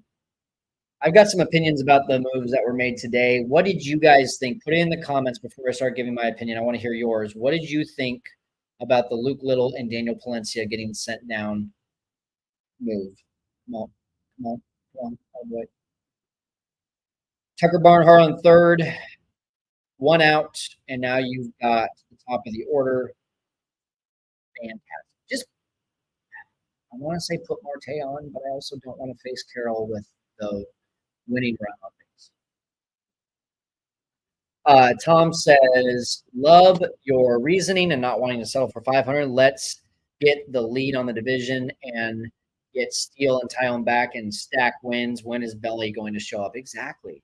That's what I'm saying, guys. Like, Belly hasn't shown up. Nico just showed up. Hap hasn't shown up. Dansby hasn't shown up. Morel hasn't shown up.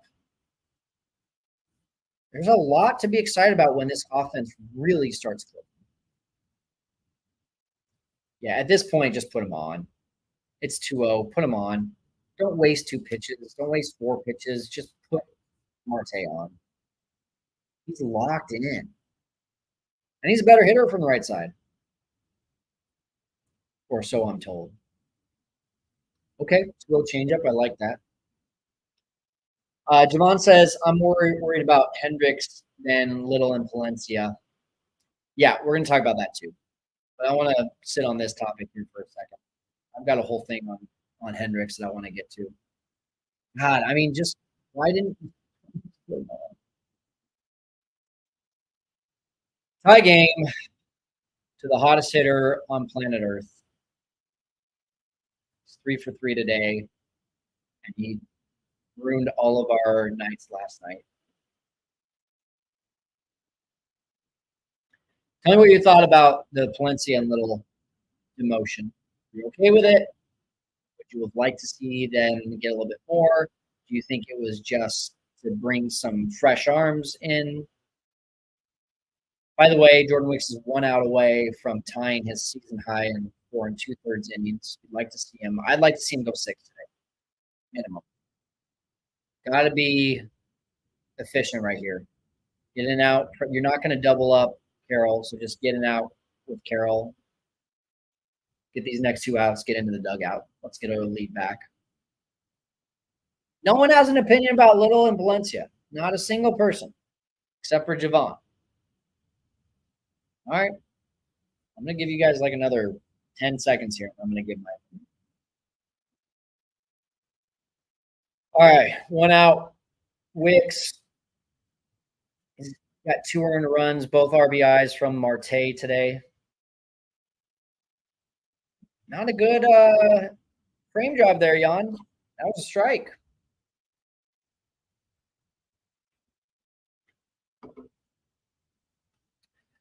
Tom says those guys need some seasoning, but we need fresh arms.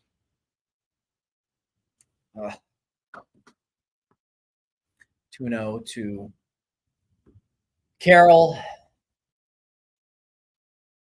See, this was the problem all yesterday. Get a lead, lose the lead. Get a lead, let them inch back in. Okay. Oh, Nico. Oh, no. Gold Glover, Nico. What just happened?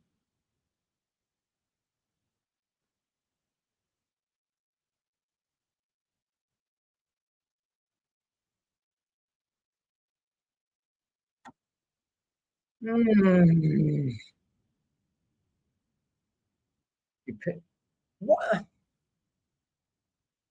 I don't get this. I don't get this at all. Your bullpen isn't fresh. Your guy is throwing well. Why? So we're going to use Hayden Wisniewski as a long reliever.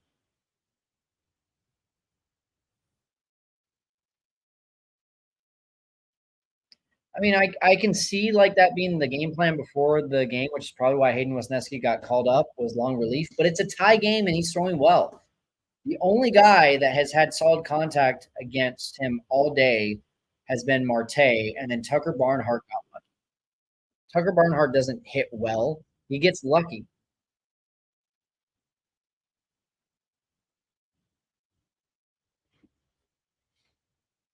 So Tom wanted Wicks to get pulled. At 74 pitches, this bullpen needs a break. What happens? So Tom, what happens when Hayden Wesneski comes in? He's not sharp. We just have Keegan Thompson to go back out there. And what happens if Keegan's not sharp? I just don't like it. I don't like it. Here we go, bullpen. It's a shame, says Jimmy, that Little and Palencia have such a short leash compared to the veterans that fail.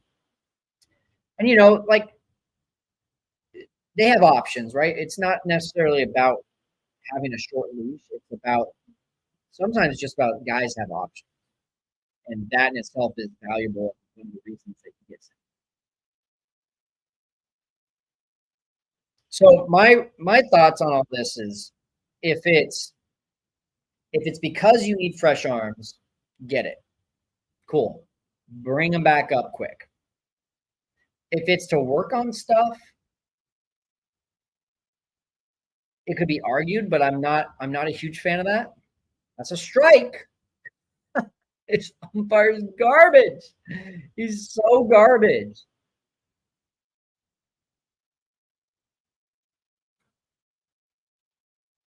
If it's to work on stuff, back to my point.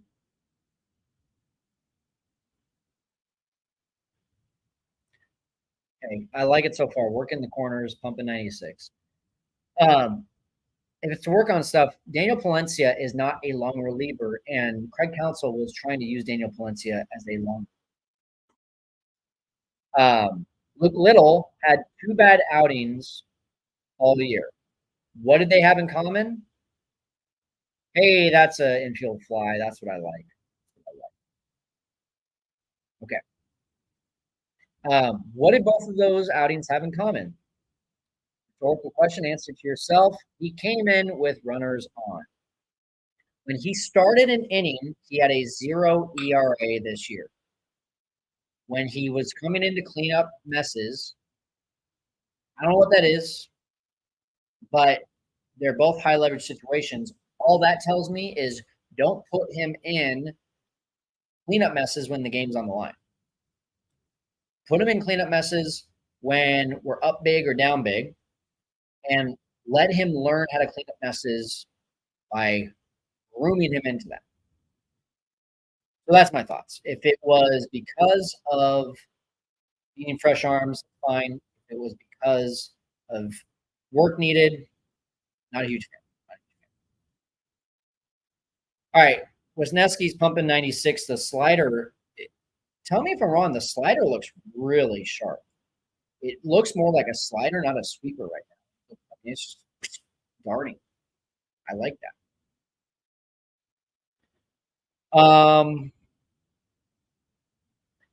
Jimmy says Wicks is our next Lester, but the managers kill starting pitchers' confidence. Yeah, I mean, I'm not even sure if I need his confidence up. He's pitched enough. He's had what 10 starts now, 11 starts in the majors, something like that. He's there. I just thought he was pitching well. And if our bullpen is taxed, why are we taking him out if we need the bullpen to not be taxed? That's kind of where I'm at. Danny's our next closer. Yeah, he needs more swing and miss. When you're throwing that hard, you need more swing and miss. That's a strike. So that one looked more like the sweeper. That one wasn't quite as sharp. Still pretty good. I'll tell you what, it's better than Adbert Alzolai's slider. Too soon? Sorry. Tom Cotter, our bullpen is dog tired and depleted, so now our backs are against the wall. Bring up Wick from Iowa. Yeah, Wick. I haven't watched, but I mean his numbers have been good.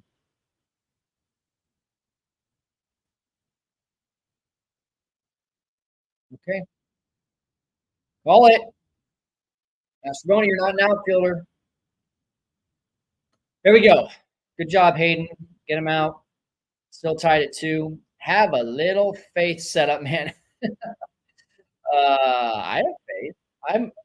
If you haven't heard me say it, I'm a realist. An optimistic realist. So realist. And speaking of being one of faith, I'm going to go pray to the porcelain gods. I'll be back in a minute, guys.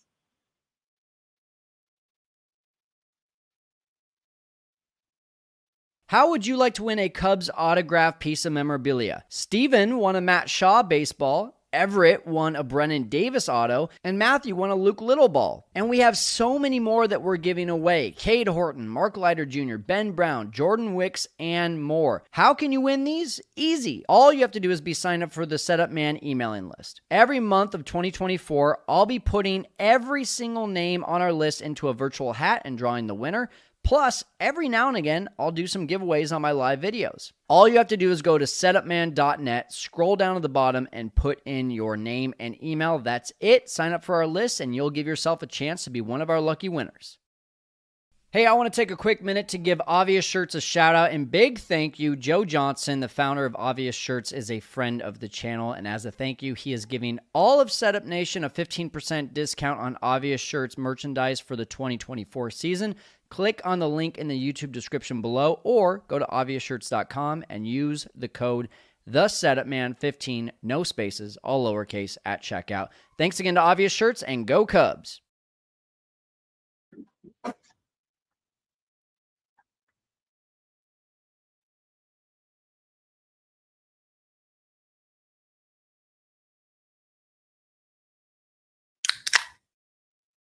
You know what that's the sound of? Cubs getting the lead. That's what that sound is. It's 2-2. Cubs need a win on getaway day for a winning road trip, and it's not going to happen with Dansby Swanson at the plate. Just saying. Coming in, just a terrible road trip. He's got good numbers against Fott. He had a single in his first at bat, little looper into right field. But I don't have much confidence in Dansby right now. Sorry. Let me rephrase that, 85 decibel monks. I believe Dansby Swanson is due. How about that? I believe he's due. Here's the 0-2. And that's a strike. Sorry. I just didn't mean it. I don't get why Mastro is getting playing time in left field when it should be Canario or Tauchman. Also, with the bullpen, I would like to see Cubs call up Carl Edwards Jr. or Julio Teheran. Yeah, weird signing with Teheran. I mean, you got all these like long relievers. You got Keegan, you got Hayden Wisniewski, you've got that guy Pannone, who's doing pretty well down there with the Cubs, Iowa Cubs. I thought it was random. He's a washed-up veteran who got DFA'd after one start for the Mets this year.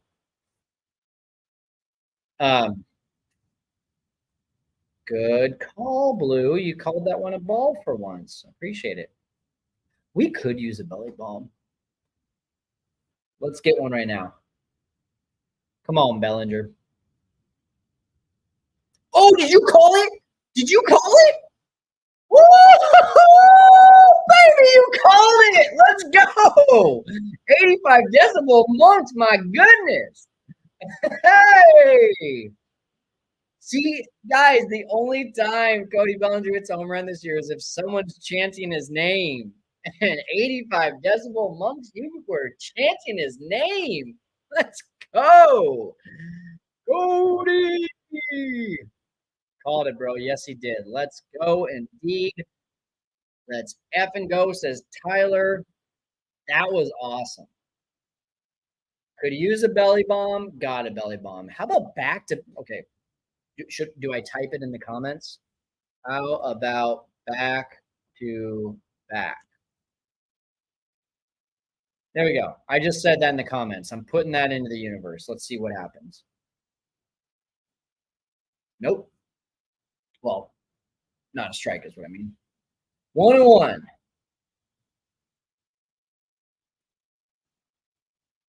Cubs lead 3-2. Again, I would just really like to see them score like 7 or 8 in this inning and just run away with it. We haven't had a runaway win in a while. The only one that looked like it was going to be that way, we ended up losing 9-8. Damn it, Morel, you are pulling off that ball. Belly showed up indeed, Tom. Hey, thanks everyone for joining us here. Cubs are leading 3-2. If you have not already liked the video, make sure you do. If you have not subscribed, make sure you do. And if you have not commented saying what's up, make sure that you do. So like, comment, and or subscribe. Now, Michael Busch is about to start a new home run streak. Here we go. That's outside. Goodbye. And hey, we got 3-ish innings left in this game. Share this video, share this live feed with a friend who's maybe just about to get off work over there in Chicago, and would love for them to join on and join the community, Setup Nation here. We love having more people on. And just for those of you that have not already, make sure to follow us on Instagram and on Twitter. I've got it down on the bug at the bottom of your screen here at SetupManPod, at SetupManPod. Always trying to post unique content on both of those. We had the one last, I don't know if you guys know, but Ben Brown, I posted about it. He is the youngest Cubs pitcher to throw at least 6 innings while only allowing 1 hit since Sean Marshall, 2006. And then there's 3 other guys that have done that under the age of 25 since the year 2000. That's Kerry Wood, Mark Pryor, and Carlos Zambrano. So that's pretty good company. Sean Marshall ended up being one of our best relievers once they finally realized, hey, he's meant for the bullpen. And Carlos Zambrano, Kerry Wood, and Mark Pryor, well, I think that speaks for itself. All right. Cubs have a 3-2 lead, and we were starting to talk about the bullpen. We were also starting to talk about a few things. Let's see where I want to take this. Let's see. Let's finish up the starting rotation stuff. Kyle Hendricks. Did some research. Kyle is currently in the worst streak of his career, which spans over 4 games, a 12.72 ERA, 17 innings, 7 home runs is what he's allowed during that time. The previous worst stretch of his career was 3 games in 2021, and it was a 10-13 ERA, which threw 16 innings and gave up 4 home runs. That is significant. Right now, he is going through something significantly worse than 2021. And I don't know if there's really anything fixing Kyle Hendricks right now. I just don't know. Now, you could have probably said the same thing. Nice first pitch slider to Eugenio Suarez from Wisniewski. You could have said the same thing in 2021, right? Hey, this guy's washed up. He did have a pretty rough year in 21 and really 22 as well. And then he didn't come back until May of 23 and then had a great year. Last year, he only gave up 13 home runs. He's given up 7 home runs in 17 innings. Last year, he only gave up 13 home runs in total. That's wild. And I just don't know. I don't know that there's, at this point, with Tyone coming back, with Ben Brown being as good as he's been, with Javier Assad being as good as he's been, I just don't know that there's any room for Kyle Hendricks in this rotation. The problem is, and the worry that I have, come on, Morel, attaboy. The worry that I have about the Kyle Hendricks situation is that Jordan Wicks still has options. That's what I'm worried about, especially on a night like tonight when he's pitching well and he gets pulled in the 5th inning. You don't give him a chance to prove that he belongs in this rotation. The last 3 starts, he brought that on himself.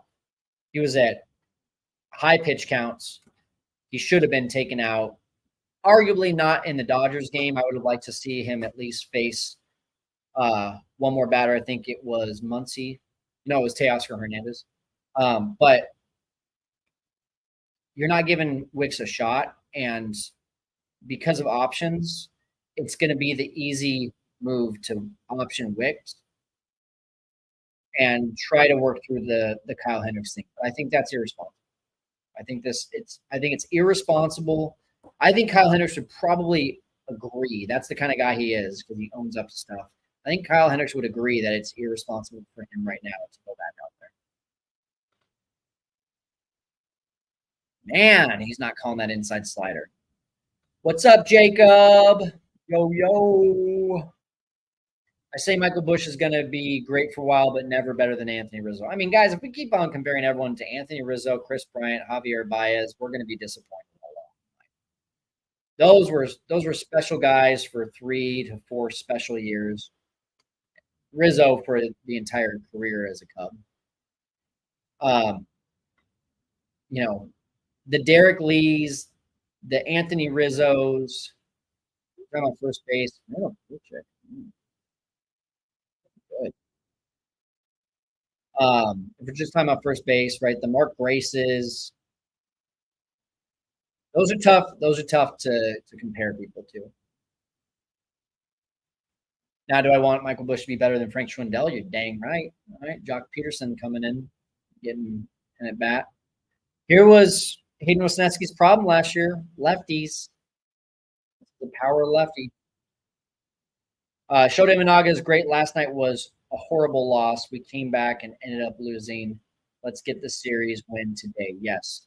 Shutdown inning right now here. We got a lead, gave up the lead. Now we have another lead again. Keep the dang lead. No, I don't think Hendricks will be in a Cubs uniform next year. Jacob, yes, we were actually just talking about the Luke Little situation. It wasn't great last night, obviously. I have my own thoughts on why that was, but honestly, that's a nice slider. That's very nice. Honestly, I just think that Luke Little, if he was optioned, if it was to work on something, Jacob, I don't think that's the right choice. I think he can work on things up here. The only 2 bad outings he had was when he came on with runners on. When he started innings, he was perfect.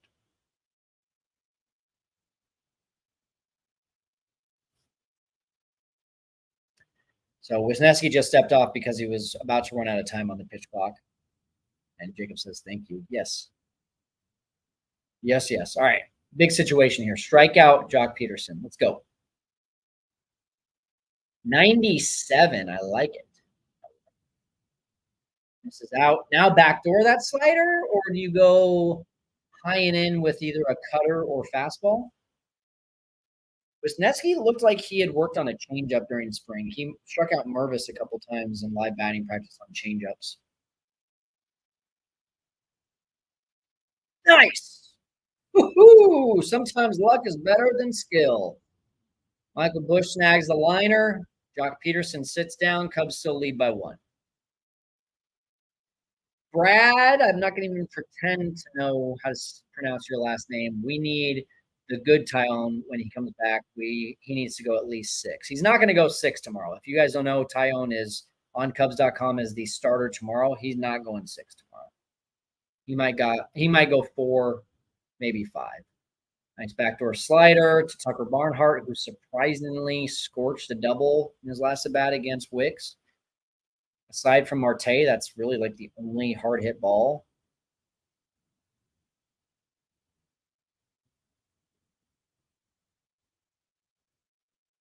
I don't know why I'm nervous right now with Tucker Barnhart.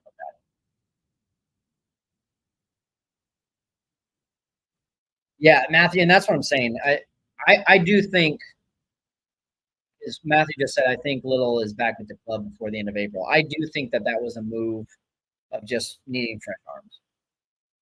So I think Little and Palencia are honestly back up relatively quickly there. Here we go. Come on, come on, come on, come on. Attaboy. Attaboy. Okay.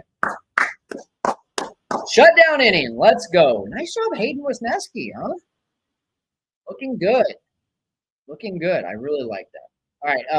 Couple more comments here, and then I'm gonna go on to the bullpen situation. Yes, last year was not a great season for him. If he can't perform well this year, I say let's get rid of him and Sam's with Hector Neris. Not sure who Sam's is. get rid of him and Sam's with Hector Neris. Jacob, help me out. Okay, he says oops. He says my bad, typo. Props was nasty. Yes, Matthew. Is looking good, Jacob, for sure. All right, let's talk about the bullpen. I have the magic formula to fix the Cubs bullpen. Are you ready? I met Hector Neris. I have the magic formula to fix the Cubs bullpen, and here it is. Now, this is all completely dependent on a couple things. They have to be healthy. The Cubs starting rotation has to be healthy. So if they are healthy, then my plan I'm about to share with you guys will work. And I'm about to show you here. Drum roll, please. First steps. First three steps. Tyone and Steele have to be healthy. If so, here's what the rotation looks like. You got Justin Steele, Jameson Tyone, Jordan Wicks, Shota Imanaga, and Javier Assad. I know a lot of you are like, wait, but Ben Brown's been so good. Why not Brown instead of Wicks or Brown instead of Assad? Couple things. Ben Brown, I believe his highest innings pitched in a year is somewhere around like 105. He's already thrown, if I'm doing the math in my head, somewhere around 17 innings for the Cubs, and we're only in April. That's not a pace to get him to 120, 130 comfortably. He's going to cap out at 130. That's where he's going to cap out. So you might as well put him in a position that you'll see where I'm going to say in a second. And Kyle Hendricks has to be the long pickup reliever until he proves that he can get the Cubs back, get back to where he was before, and keep the Cubs in games. He has to be the pickup reliever. I'm not talking about when the Cubs are in a 5-4 game. I'm talking about when the Cubs are winning 10-2 or down 10-2. That's when Kyle Hendricks is the long reliever. All right, so that's the first step. Steele and Tyone have to be healthy. You got your rotation set, and Kyle Hendricks is the long reliever. Now, get through. Nope. Nico, after a 4-hit game, not looking so good against Brandon Pfaadt. Leiter closes for now. That's the solution. He's the best. He's the best arm in the bullpen right now. He closes for now. No question about it. You go with your hot hand. Go with a guy whose confidence is sky high and has been getting results, and that's Mark Leiter all day long. Now, that's the short term. Alzolay is the setup guy. Let him get back in a position where he can become a dog again or not. Keep him in the setup position. And then you have Ben Brown and Cade Horton in the 6th and the 7th inning as setup men. Yes, I said Cade Horton. I want Cade Horton to skip AAA. Desperate times call for desperate measures. Cade Horton only has so many innings. Attaboy, Mike Tauchman. Second hit. Cade Horton only has so many innings in that arm, along with Ben Brown, for the season. Let's stop wasting them in AA. He has been fire so far. Give him one more start in AA. Maybe move him up to AAA. Give him a start or two there just to get his feet wet. Dominates there. Bring him up. He's your 6th or 7th inning guy. You're breeding Horton to be the closer this year, right? He comes in May. He starts throwing in the 6th inning. Scoreless outing. One run here, scoreless outing. Okay, now he's in the 7th inning. Scoreless outing. Little bit of issue here. All right, works through it. Scoreless outing. Now he's in the 8th inning. By July, he's the closer. Cade Horton being the closer for the Cubs in 2024. Can you get through? Okay, nice. Way to get the runner in motion. I like that. Young Gums grounds out. Mike Tauchman a second. Can you imagine Cade Horton with that tattoo sleeve, all the excitement around him this year, coming in the 9th inning with that dirty, he calls it a slider. It looks like a curveball to me, plus 97, 98. I mean, that to me, Oh my gosh. And then Mastroboni hits one hard, and of course it gets snagged. Freaking bad luck. That sucks, Mastroboni. But hey, option him.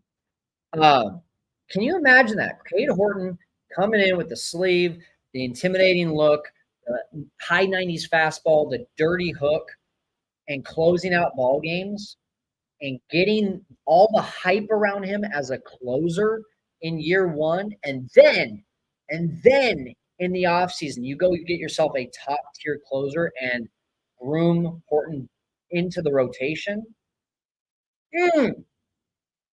Come on, guys. Who's getting all the feels? Who's getting all the feels? Let me know in the comments. Am I crazy?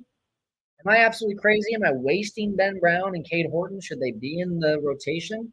Or do we like Steele, Tyone, Wick, Shota, Assad, and then a lockdown 7th, 8th, 9th inning with Alzolay, Leiter, Horton, and Ben Brown? Plus, when Luke Little comes back in, he's going to be shut down. You tell me what you think. I think this solves the problem with what we have. We don't have Julian Merriweather. We don't have a good Hector Neris right now. We don't have a good Yency Almonte. Keegan Thompson might be something right now. He might be, to me, Keegan's like your 5th, 6th inning guy, kind of like what Wisniewski did today. I think Keegan in the long run is going to be doing that. He might come in for some higher leverage situations, but that's where his value is at. But I think this is it. Feel good about it. Feel really good about it. What do you say? Let's look at the comments. Works for me. Gotta run, go Cubs. What's up, Matthew? See you later, Matthew. Agreed, says Andrew. We've got yep from Jacob. Payne Tyone 17, Kyle 16, Neris 9, and Smiley 9. This fact will have a lot to do with final decisions. I agree. Says Jacob. No, you're not crazy. This actually is super smart. Okay, I just need that affirmation. Just kidding. No, I'm actually very serious about that. We got 35 people on YouTube right now. That's exciting. Say what's up if you have not already. And that's where I'm at. Okay, that's where I'm at right now. I would like to see that set up in the bullpen, and I think that at least in the short term fixes it. I don't want to see Cade Horton. Come on. That's a play. Let's go, Morel. Woo! Smoking. Yeah, Tom, I know so Ben Brown, here's why I don't think Ben Brown is the closer. He doesn't get enough swing and miss. I like him as a 7th inning guy. Gets him outs, high 90s fastball. But when you're not getting enough swing and miss, especially on your fastball, I don't like you as a closer. That's the same issue that we have right now with Adbert. He doesn't get enough swing and miss. And for that reason, these mistakes are costing the team. Tell Marte, turn him around. He's 3 for 3 today. Make him bat lefty. Let's see if we can get him out for once. Steven. Don't have my normal setup, so I'm going to listen in the stream for the last few innings, hoping we get out the first live stream done. Dub. There we go. Steven says dub. Yes, let's get the first live stream dub. And Steven, I'm sorry, man. I was going off on Miles a little bit while you were gone. Sorry. I was not happy with his at-bats. This last at-bat, he smoked it. Poor guy. All right, we got an out. We got an out of Marte. How about that? It's a freaking miracle. Jacob, I say for the next year, for starter, we're already talking about next year, huh? Look at that. Next year, starters are Steele 1, Shota 2, Wicks 3, Assad 4, and 5 if we can sign him or get him, Shane Bieber. Let's go. 1, 2, 3. How about Hayden Wisniewski? Can we all just give Hayden Wisniewski a nice round of applause right now? Keep putting him out there. Go with the hot hand. Coming in and cleaning up a mess and putting up zeros. Take us to the promised land. Let's go 5-4 on this road trip. Jacob says, then the Cubs have showed interest in the Gardens starter Shane Bieber and the best closer in the game, Emmanuel Clase. Jacob, are you aware that Shane Bieber is out for the season? He is having, it was either another Tommy John or UCL. I don't want to touch Shane Bieber. I think that's the second time he's had that now. I don't want to touch him. But Ben Brown, Cade Horton next year, those guys should be big staples in the starting rotation. You all know I'm good friends with Boo. I sat down with Boo when we were in Arizona, and we were talking about the frustration of the off season. He's like, you know what? I'm just not that concerned about it because for the next 6 to 7 years, this team is going to be really stinking good. When you look at this minor league system and what it's either going to provide in a trade or provide in talent, like what you're seeing from Ben Brown right now, this team is going to be just fine. So this year, although we all want it to happen really badly this year, even if it doesn't, think about that starting rotation next year, especially if they get someone at the deadline to help bolster the starting rotation. Let's say the Diamondbacks are terrible for the rest of the season. Let's just say they're not contenders.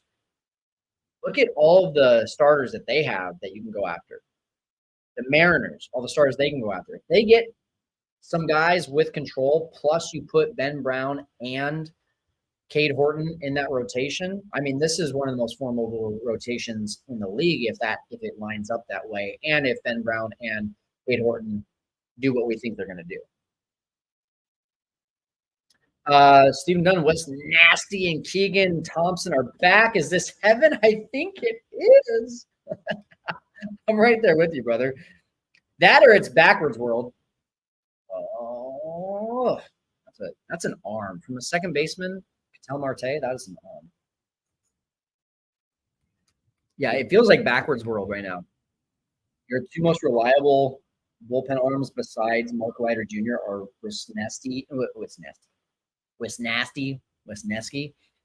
and Keegan Thompson. Like, yeah, it feels like 2022 again. That's what it feels like. All right, tack on more runs. 1-run lead in the 8th inning. The problem yesterday was that the Cubs got a lead, and then they did nothing in the 8th and the 9th, and you put a lot of stress on the bullpen to go out there and put up zeros, and they did not. I do not want to see anyone warming up in the bullpen. Do not warm up in the bullpen. I want to see here. How many pitches does Wisniewski? See, now you got me saying Nasty, and now I can't even say Wisniewski. Nasty has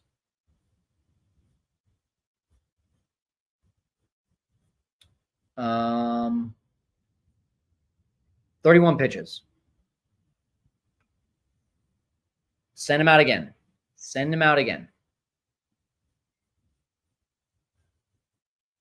We got to get this win today. Got to do it. Yes, this team is set for the future, says Jacob, but I say trade players in the minors that we're not going to use, like Matt Mervis, sadly, and also Kevin Alcantara. Yeah, I mean, Kevin Alcantara, though, I mean, I don't know.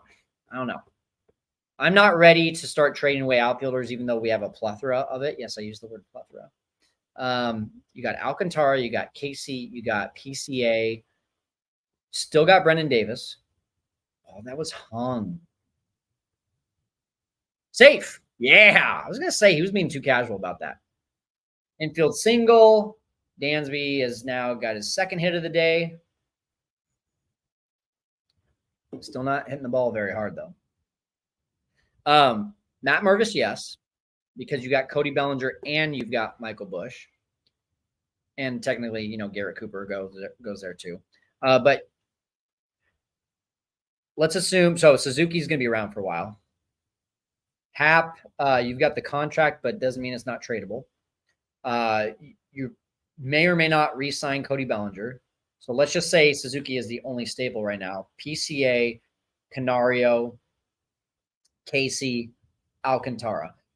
The chances that Canario, Alcantara, Casey, and PCA all work out, highly unlikely. Highly, highly unlikely. So who's the least likely to have success in the majors is now what it comes down to. What skills are most transferable to the majors?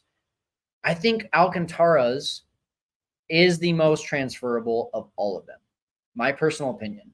He's got power. He's got more contact than Casey and PCA. He's got just as much speed as PCA.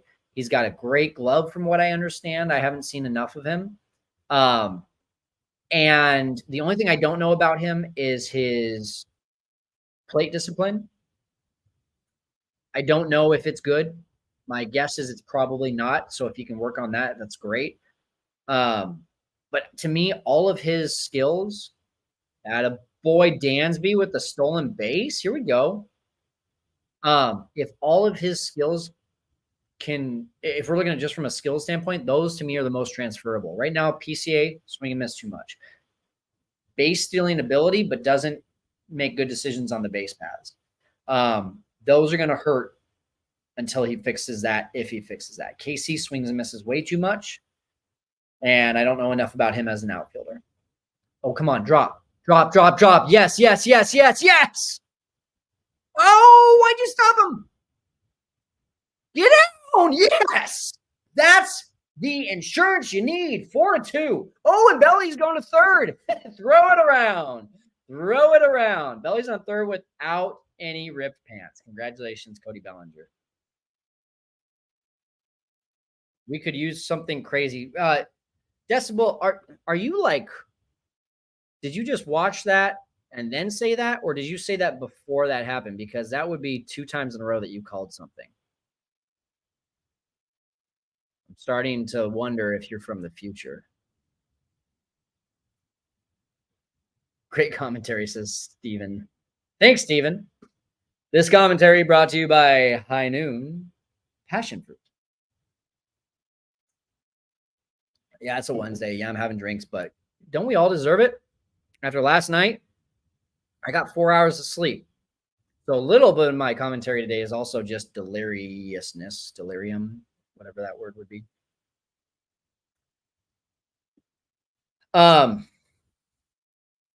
Yeah, so anyway, why do we bring up Canario and bench him? I don't know, Javon.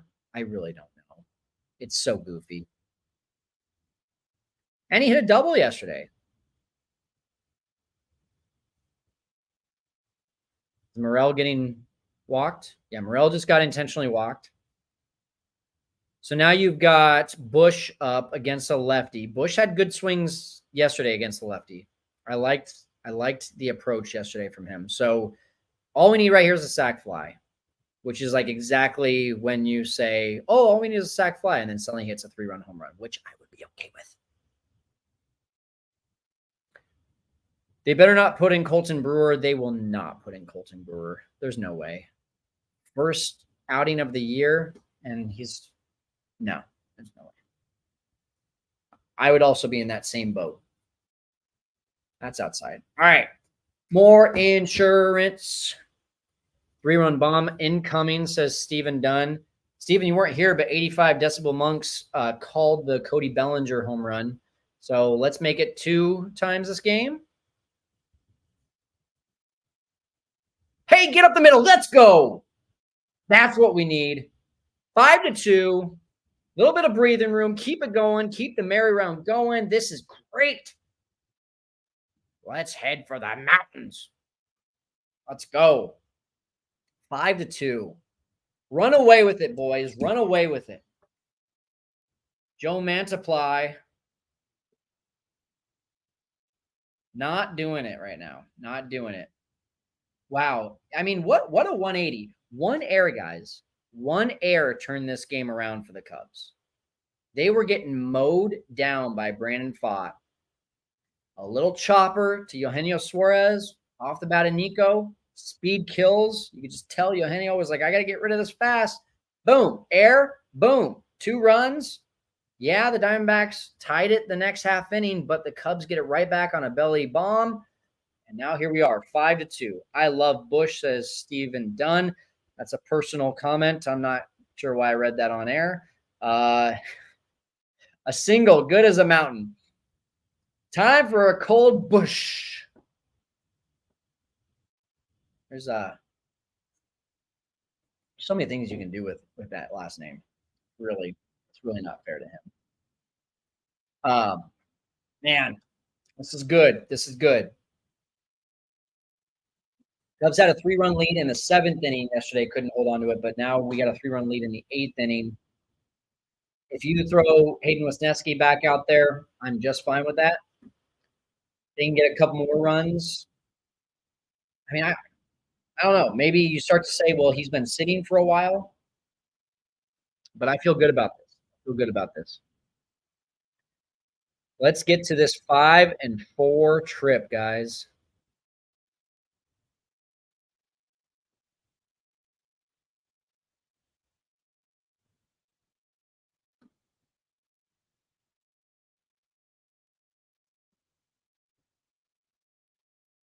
All right. What are we at? What are the chances? Eric says, what are the chances we keep Bush for next year? Well, we have to. Why wouldn't we? We got all this control of him. He's got 6 years of control. Let's do it. He's a rookie.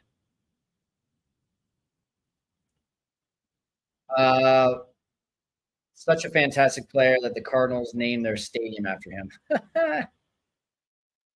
It's good, Steven. Definitely keep Bush. Yes, Bush ain't going nowhere.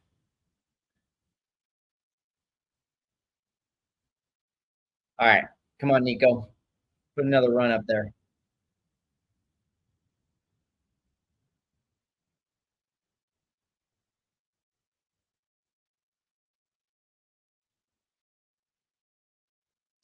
Bush is a big key this year. Yes, he is, Mark. It's been huge on this road trip.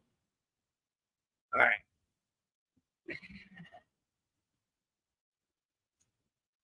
Oh, Nico knows he missed one. Nico knows he missed that one. All right, 2 outs. You've got Talkman up. Talkman's got a couple hits today. Like to see that. I'd love to see a third hit right here.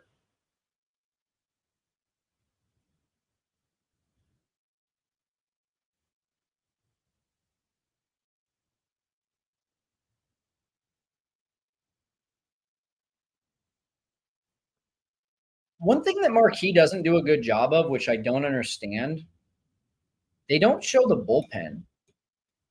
Remember on WGN, like anytime someone was warming up the bullpen, like before they're throwing their first warm-up pitch, you're seeing the camera view down there. Boog and JD don't talk about who's in the bullpen. Oh, 102. Holy cow. They don't talk about who's in the bullpen, and then the camera never shows who's in the bullpen. I don't quite understand that because as a fan, I want to know, is Wesneski going back out there? Is someone else warming up? If not, show an empty bullpen. Don't just talk about it. I want to see it.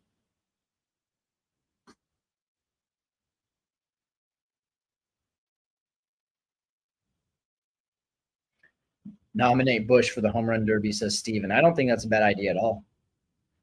Yeah, he went. You went, Mike.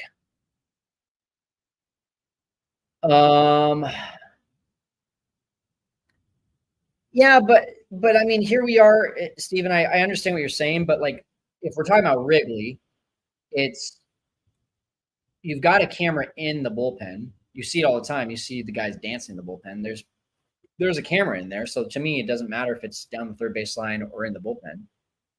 And then here in Arizona, it's down the right field line or down the left field line. It's there. So I don't quite understand it. I think it's more of just Marquee not wanting to show the bullpen. I don't know. I think it's strange. All right, come on, Mike Talkman. Bring home another. Get through. Ooh. All right. Cubs score 2. I love the insurance runs. That's perfect. That's the kind of stuff that we need to see in close games. Guys, we're going to go for a quick commercial break. Hopefully, when we get back, we will see Wisniewski back out there. That's what I want to see. See you in a second. How would you like to win a Cubs autographed piece of memorabilia? Steven won a Matt Shaw baseball, Everett won a Brennan Davis auto, and Matthew won a Luke Little ball. And we have so many more that we're giving away. Cade Horton, Mark Leiter Jr., Ben Brown, Jordan Wicks, and more. How can you win these? Easy. All you have to do is be signed up for the Setup Man emailing list. Every month of 2024, I'll be putting every single name on our list into a virtual hat and drawing the winner. Plus, every now and again, I'll do some giveaways on my live videos. All you have to do is go to setupman.net, scroll down to the bottom, and put in your name and email. That's it. Sign up for our list, and you'll give yourself a chance to be one of our lucky winners.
Okay, back on, and Wisniewski's back out there. That's what I'm talking about.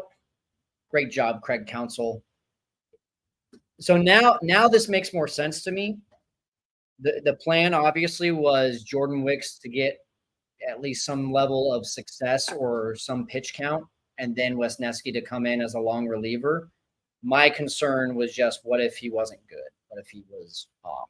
And he has been solid. He has been very solid.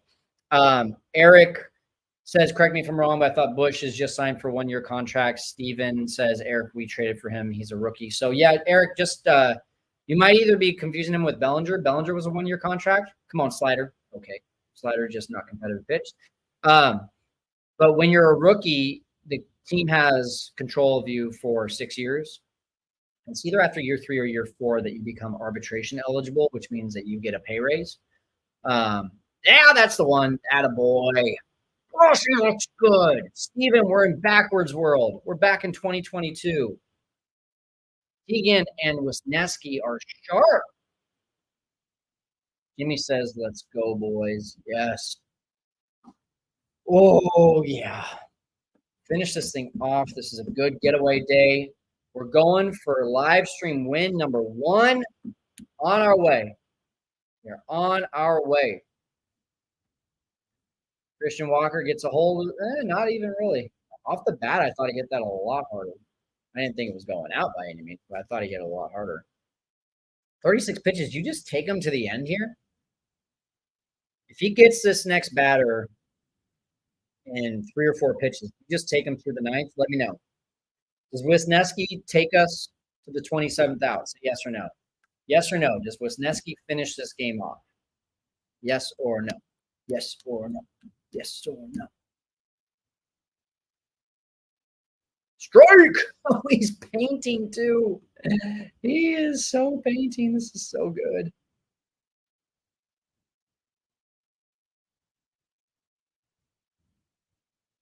Yes, he went. Yes, he went. Yeah, he did. Yes, close him, says Tyler. Steven says a healthy Wisniewski is a beautiful thing. It's a beautiful sight, and I say yes. Finish him off with the slider. See ya! Yes, he did! He's back, baby! Oh. Let's go. Gotta let him try, says Bat Anderson. Absolutely. Guys, I'm excited. I am excited.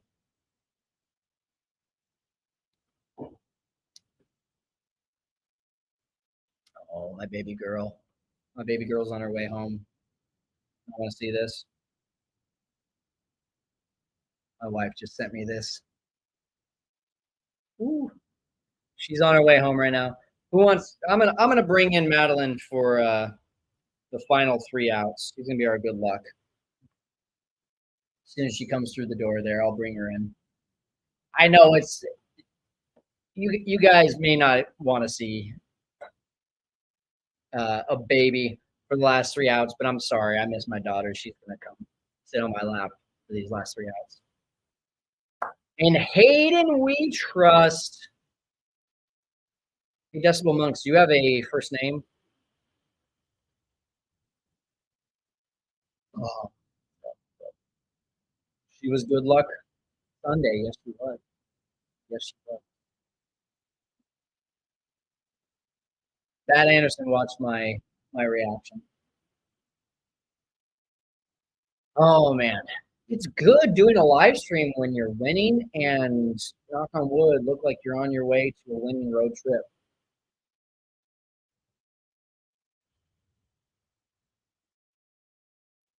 All right. Anything that we haven't talked about yet? Yeah, let's talk about this really quick. Marlins upcoming series.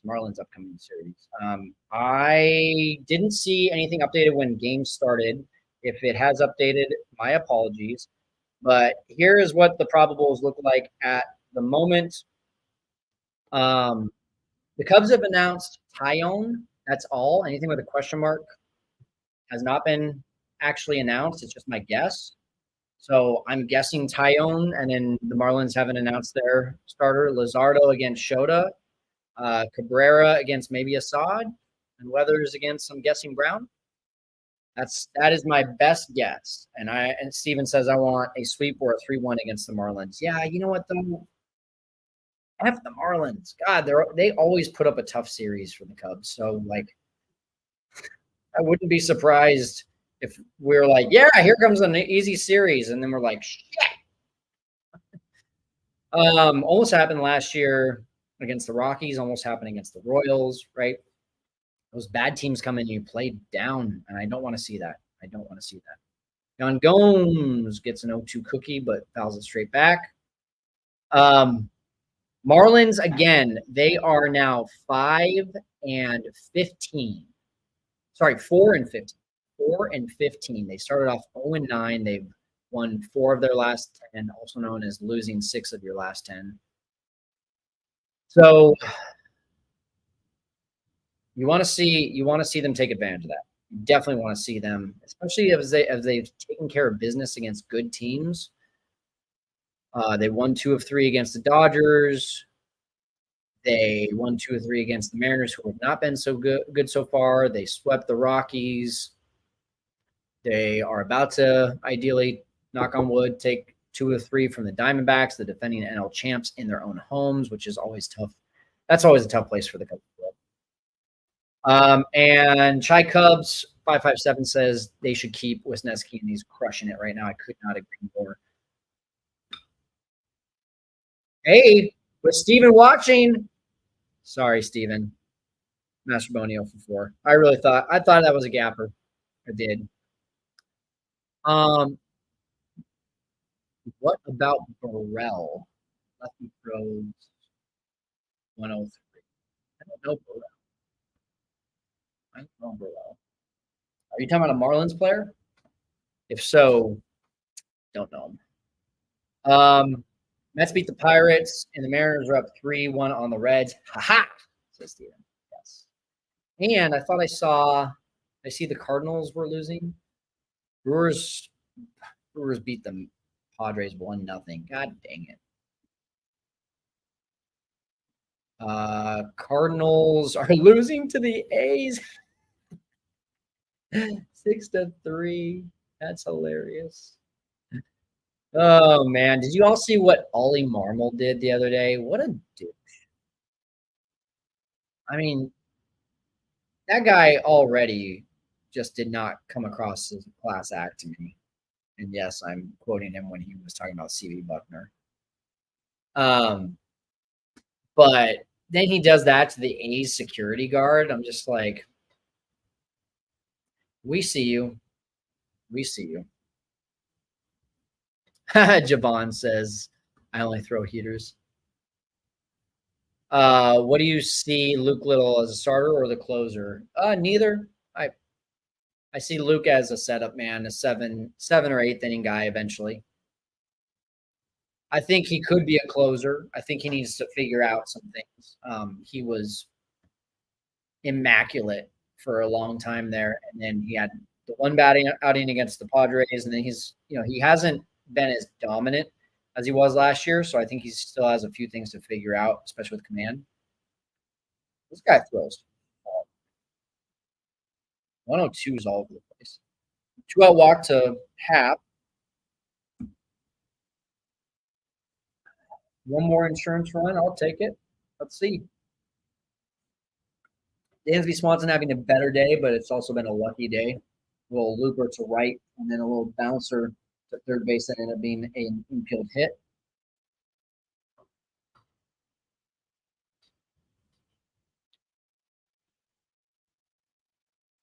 All right.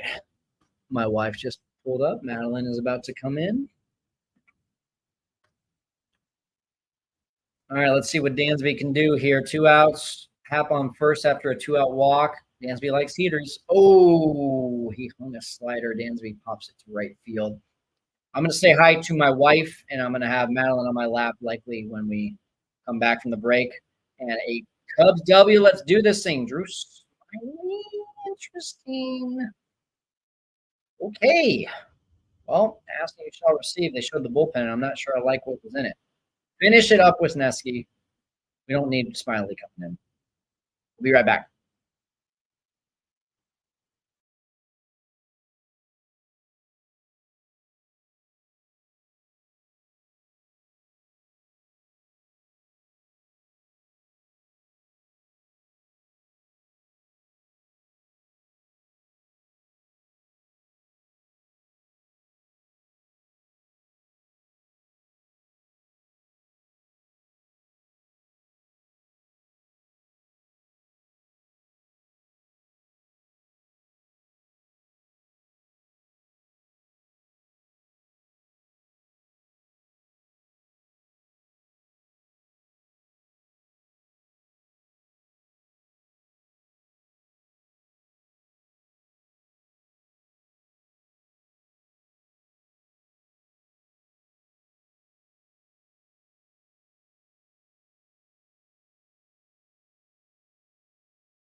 Okay, I'm back without a baby quite yet. My wife is cleaning her nose off, and she'll bring her over. Let's see who comes in here. I hope Wisniewski's still in there. I really do. I really do.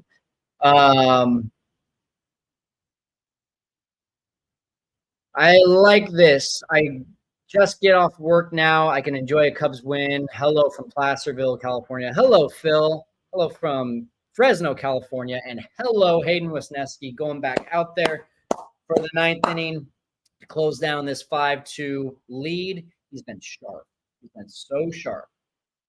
All right, finish this thing off, Hayden. We got, looks like 6, 7, 8. That's a strike. There we go. Cubs trying to finish up the road trip 5-4. This would be huge. Put them at an 11-7 record going back home for 4 against the Marlins. Nice slider. Gerchik did not swing. I don't Burl Curraway. I don't remember him, Jimmy. Sorry to say. 2-1. Here we go. And that's popped up. There we go. Call it, Dansby. Call it, call it, call it. And out number one. Here we go. I'm bringing the baby. Bringing my Madeline. Hi, baby. Hi. Hi. You can say hi. Oh, what?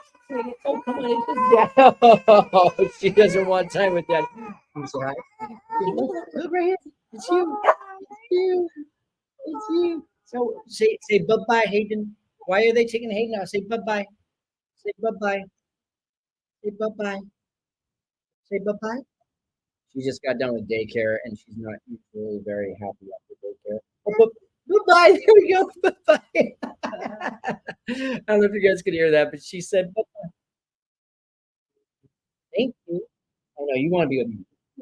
Okay. All right. Oh, bye-bye.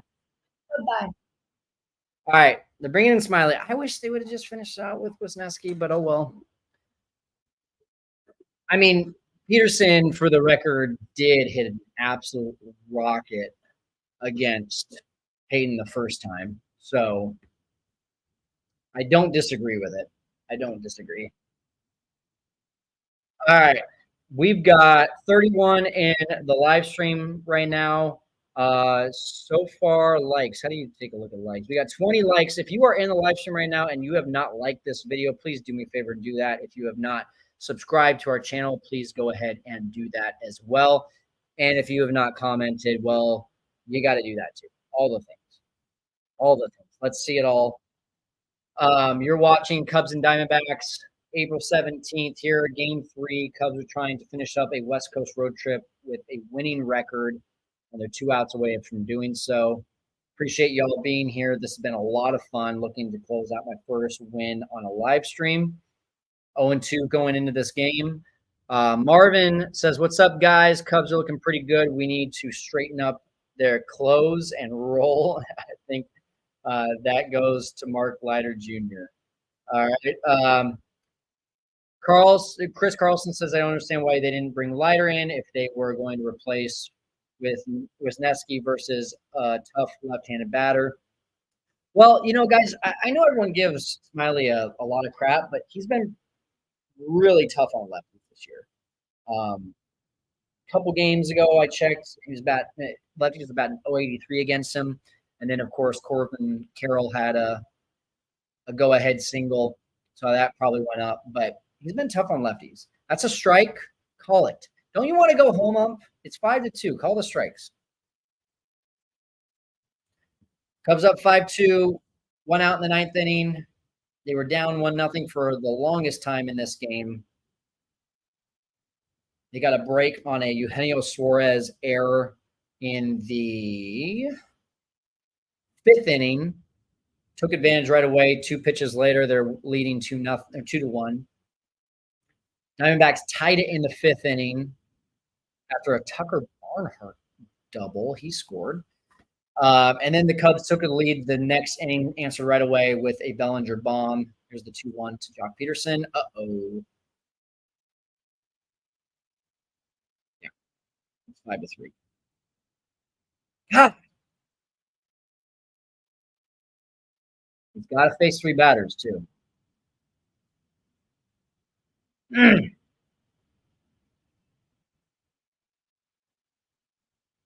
Okay. Well, you really like the fact that you got those insurance runs. I can tell you that. It's been a tough series for Drew Smiley. Loser of yesterday's game. Nearly lost game 1.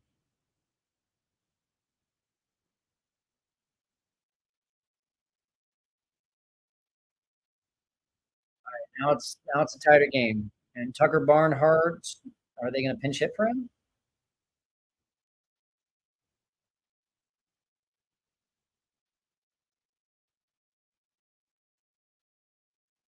Not making me smile either, Decibel Monks. All right. Who is this pinch hitting? Gabby Moreno, who was scratched yesterday.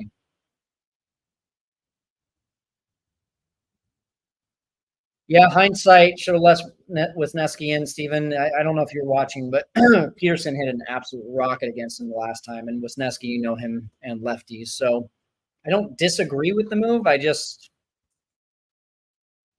would like to see lighter. Oh, go right after him. Come on. Right after. There we go. All right. You especially want to go after him because if anyone gets on and there's not a double play, you're seeing Marte, and I do not want to see Marte again. Here we go. Strike two. Strike two. Finish him off. Oh, great. And Hector Neris is in the pen. It's lighter, not warming up.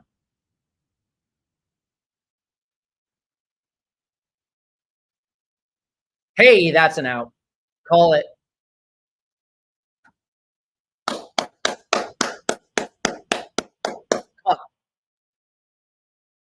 And you got Jace Peterson had pinch hit last time for Newman. So is Peterson up again? If so, that works out well. Yes, it does. Jace Peterson is hitting 056 this year, and he's a lefty. Right after him. Go right after him. Yes. Neris is warming help. Yes, let's just get this guy. Get this guy, get out of town with a win. Yeah, full prayer mode, the Cubs. Oh, someone said play the damn song. I'm behind. I'm behind. Let's go. Hey, there it is. Ground out. Play the damn song. Cubs win 5-3. Let's go. Baseball season's underway. Well, you better get ready for a brand new day. Hey, Chicago, what do you say? The Cubs are gonna win today. They're singing, go Cubs, go! Go Cubs, go! Hey, Chicago, what do you say? The Cubs are gonna win today. Go Cubs, go! Go Cubs, go! Hey, Chicago, what do you say? The Cubs are gonna win today. Hey, guys. Cubs go 5-4 on the road trip. We are back at it tomorrow against the Marlins. I don't have anything yet on the schedule for live streams because I just wanted to focus on getting us out of here with a win today. So we're now 1-2 on live streams. I appreciate you guys joining us. Thank you for living through this entire thing with me. Cheers. Go Cubs go. And what a great end to this road trip. Thanks, guys. And by the way, if you haven't already, make sure you have subscribed to our channel. I can't wait to see you again. Thank you, Setup Nation. Talk to you later.